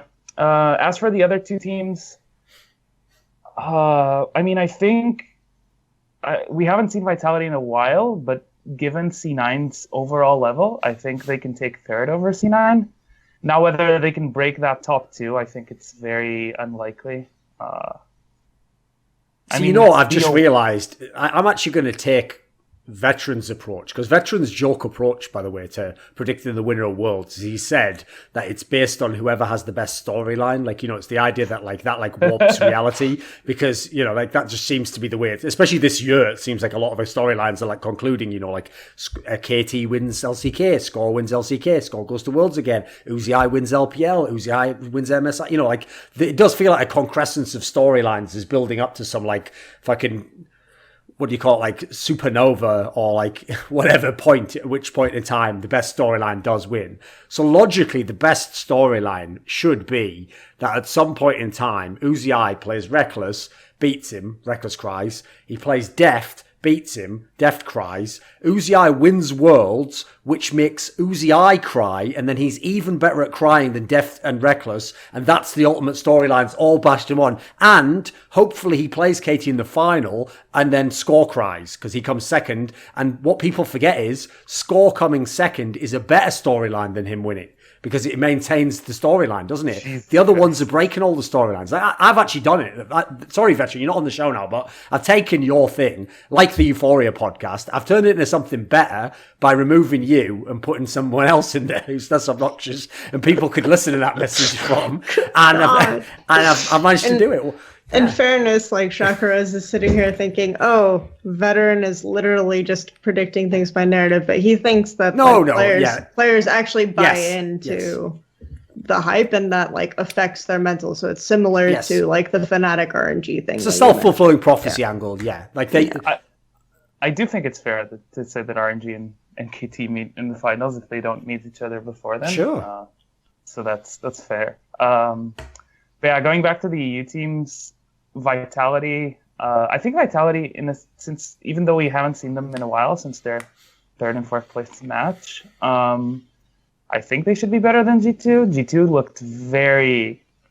I don't even know how to put it. They looked very shaky. I talked to Yankos actually after the matches, and he was like, "I don't think we get out of any group, anyways. If we're playing if we're playing like this." By the way, that's the thing. I know this is the sad thing, actually, I think, about European players, because if you've noticed, I mean, Perks is the best example. They just avoid the press if they do badly, and they don't say anything on Twitter, social media. So I'll actually give credit to Reckless in that respect. At least by crying, he showed his emotions, he showed he cared, he showed he was disappointed. Yankos is a great example of someone where, if you get to know him as a person, it makes perfect sense to why his playoff career has gone the way it does. Because he either is really confident and does fucking amazing, or he just, things start to go bad, and he's just gone completely. He's just fuck, he's a check straight out, he's like the fucking guy who uses the online check-in instead of going up and saying room 304, I didn't get any Pepsis out, and then goes. He actually just does the online check-in and just trusts that they know he's gone. So the literal king of mental combustion. So there you go. So. To be fair to him, I think he's been one of the better players on G2. Okay. I think after Wonder, but Wonder was smashing the competition. I want to see him against better competition. Now we'll have better groups. but Jankos was playing pretty well. I think the issue was more with balling and mid even. But yeah, he told me he didn't think they'd make it out of any groups playing like that, and I tend to agree. I think they looked really shaky. That game 4 against Infinity, against a slightly better team, is a game they don't win. I think he even talked to me about draft where, I don't even know how they win that besides like getting random picks or just being just out team fighting, because that comp got outscaled. Mm-hmm. It wasn't better early or mid, and we saw Infinity in control of the match for the most part. But I think like that wildcard team just lacked experience, and that's why they couldn't take the game off G2. A slightly better team, be it Fongvu, be it Flash Wolves or Afrika, would absolutely win that game. The desk said something along the lines of Infinity kind of deserved to win. It's like, okay, if they have a draft like that. They absolutely did not deserve to win. If they have a draft like that and screw up that badly, there is no way they deserve to win. So. Exactly. It's a shame. You can say it's a shame they didn't win with all the tools they were given, because I absolutely think. I think was it Talia into Olaf? I think it was. I think that was suspect. Yeah, it was Talia jungle into Olaf. Yeah. Well, sadly, the translation for that, because I know a lot of people in esports who use that loaded term. Like, if I ever use the term deserve, by the way, I always say, I know it's a loaded term, and then I like break it down that way. Most people, when they say someone deserved to win, what they mean is, I like this team, and despite all the facts, I wanted them to win. And if they say a team didn't deserve to win, they go, I don't like this team, and despite all facts, I wish they had not won. So, it doesn't really mean anything usually. But yeah, G2, I'm not too hyped. I actually think... I haven't watched that much Fongvu. I watched a bit on the plane on the way to Korea, and a bit before that. So I mostly watched their finals and I think 2 of their series. But they look pretty solid. And apparently, from what the word around, so I guess from scrimming them, is teams think they're solid too. So I think they might be a surprise in Group A. That Group A looks actually really competitive. And I don't think I think that Group A is like more interesting than C, for example. Yep. Where I think I haven't looked into Mad, but I was told that Mad is probably as good as G-Rex. Yeah. I agree with that. So. And then Edward Gaming is just like, again, they were facing wildcard competition for the most part, but they remind me a bit of Spring Envy 2017, or even that Flash Wolves roster that just couldn't get tier 1 mid, in the sense that like their early game was good. They would always get advantages, and then past the 15-minute mark, they're just running around like headless chicken with a 7k gold lead. I feel like you don't even have to compare them to anything. You can just say they're EDG from 2017, and I guess people will get that. Yeah, I don't remember EDG from last year that well, but like. Yeah, that team is just like they have very solid individuals, like very talented. But I feel like, and the reason why I guess they're trying to play Clear Love is to have someone to guide them, I guess, because they seem to miss that with Haro. But even with Clear Love, they still seem kind of lost. So they're missing something there in mid game to guide them and to tell them what to do, because they get these leads and. I don't doubt that like Scout can get leads over Cobelter, but like they go into the 15-20 minute mark and they're just like running around chasing after kills. They don't seem to have any direction, and they can't like snowball. Like they snowball and then they don't do anything. We referenced this on our last episode, but it does seem like we've discovered some like lazy writing in the fucking Matrix, that they have a player called Harrow as their jungler, and then they're using like a veteran jungler as like the fucking safety net. Like, how lame is this? Like, we already played that storyline out. Why is this just the same one playing out again? Yeah. I think the best way to talk about my feelings on Edward Gaming is that if you look at their games, they struggle more on red side, and if you break down a little bit more why, it's because they have a hard time setting up Baron if they can't check, like sort of face check Baron area with a tank support, which is much easier to do on blue side. It's much easier to do from the blue side area. On red side, what they try to do is they try to have like Ray pick more carries. It's almost like a TSM-esque situation where they can't play with carry top, but they set it up so that Ray is like pushing hard and it pulls someone, and then they can go to Baron, but they're not very good at balancing the map that way, you know?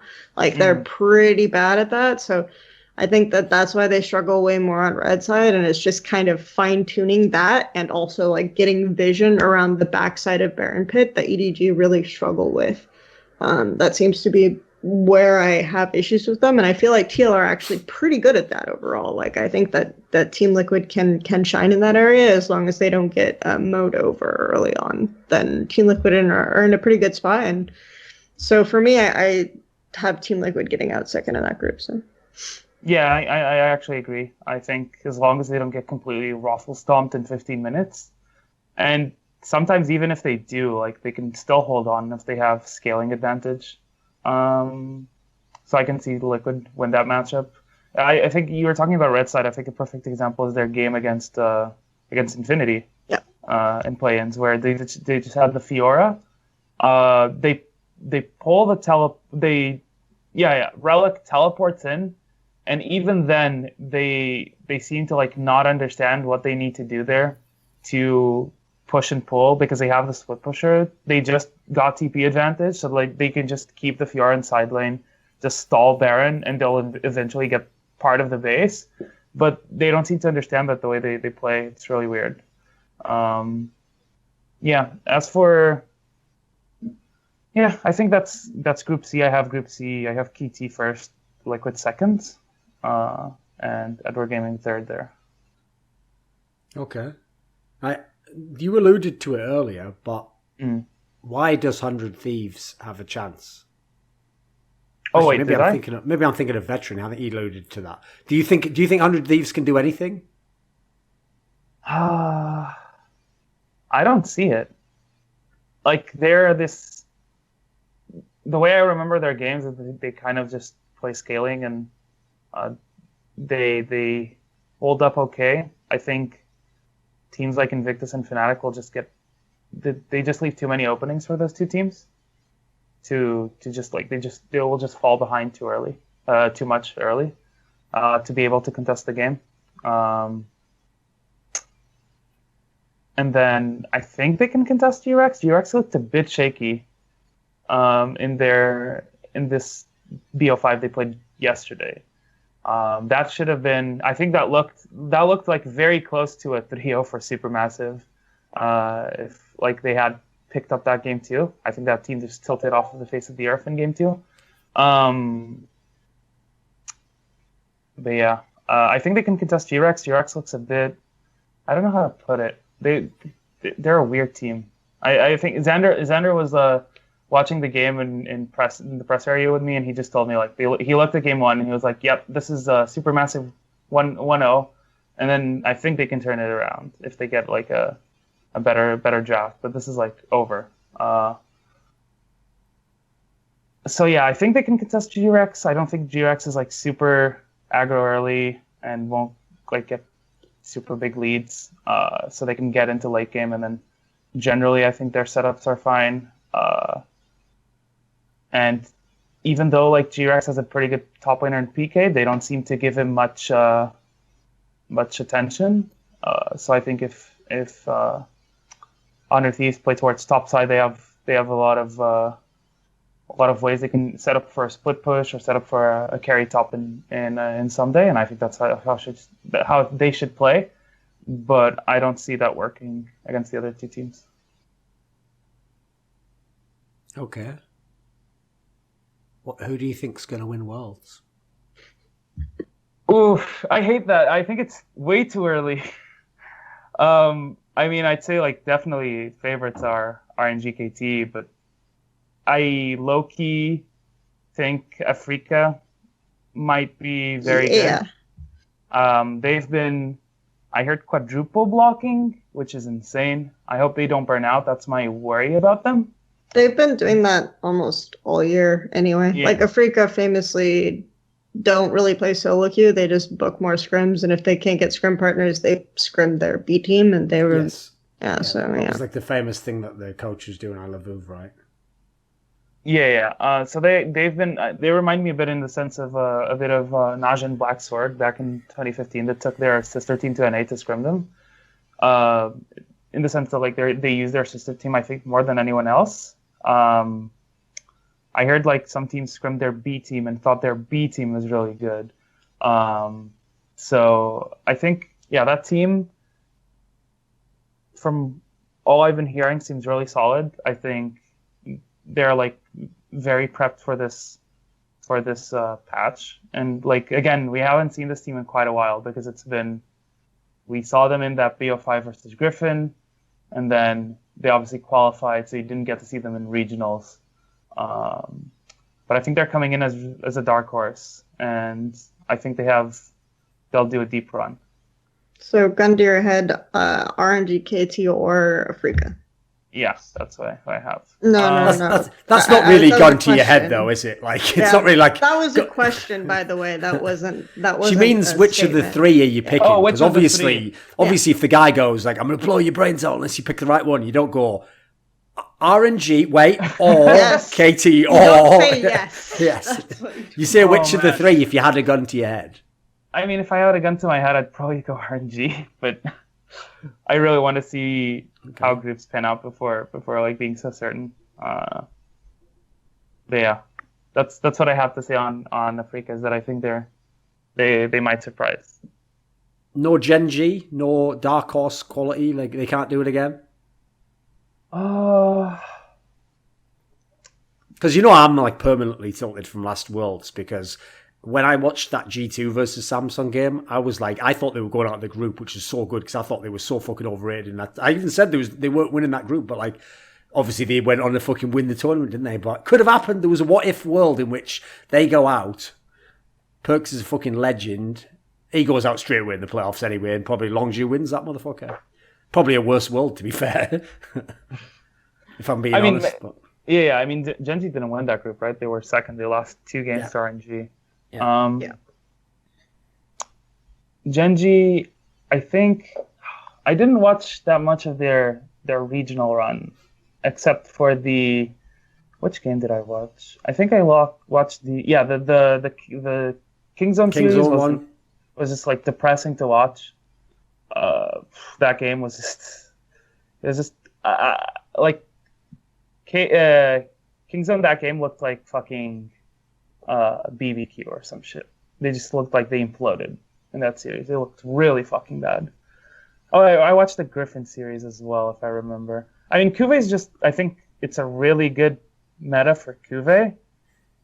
And once again, we're going into this like kind of champion pool that still favors Crown, even though like this is not the Crown that got to finals with SKT and looked really good. Not last year, 2 years ago. Yes. But like Crown has a lot of picks that he can just run and just not give many leads, and then they can play off of Ruler and Cuvée as main carries. So I think the meta suits them in that sense, which is really good for them. Like they can just play Malzahar. Lyssandra's now a good flex as well. Oriana's present. Ryze is all right. Actually, I don't know if Crown plays Ryze. I don't think I remember him playing Ryze ever, like recently. But he can play. He played it, I believe, actually at last Worlds in the first week or something, didn't he? Or was it LCK? I'm thinking of. He actually did play. I think it was last Worlds when they were doing badly initially. I think that they then swapped him off and found somebody he could play instead. But they can just play. They have these picks like Malzahar, Oriana. You can play Vel'Koz technically. Yeah, Vel'Koz. Yeah, I think he has a good pool, which is nice for him. You know, like him not being a worry champion pool wise is very good for Genji. And then like I'd say the picks are pretty good for Ruler overall as well. To set him up as a main carry, you have Kai'Sa, you have Xayah. You even have like picks like Tristana if you play them into Kai'Sa, stuff like that.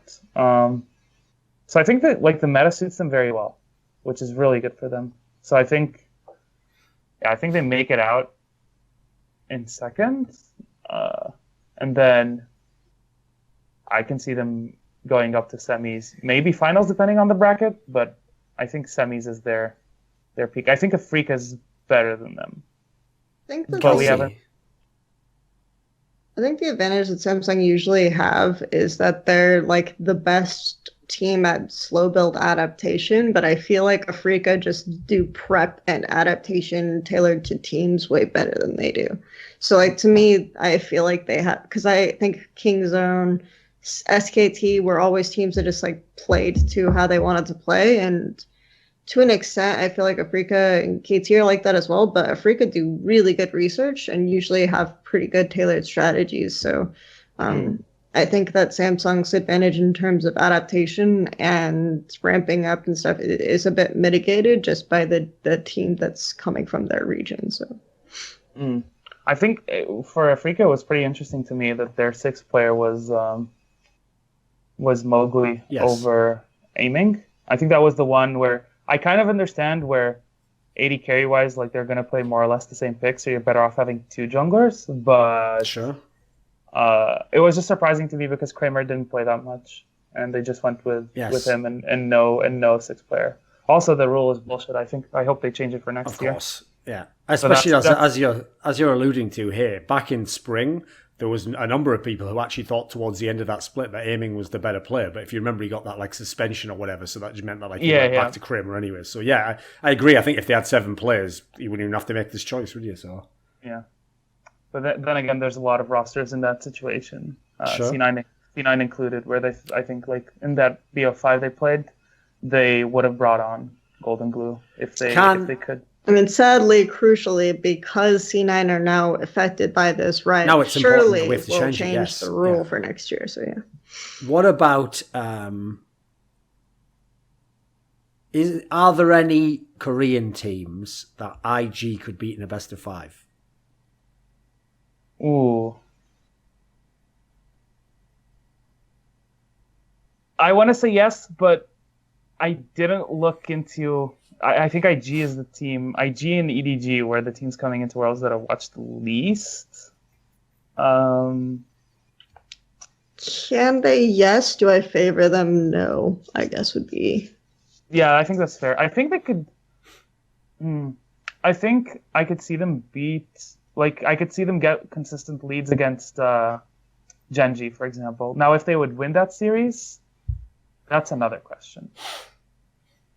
But I could see them get leads. Like, the games I watched was mainly, like, towards playoffs and the last splits. I still remember that 2-0 over RNG in the end of the regular split, where they looked ridiculous. Like, they were stomping teams in 20-25 minutes, and they looked amazing.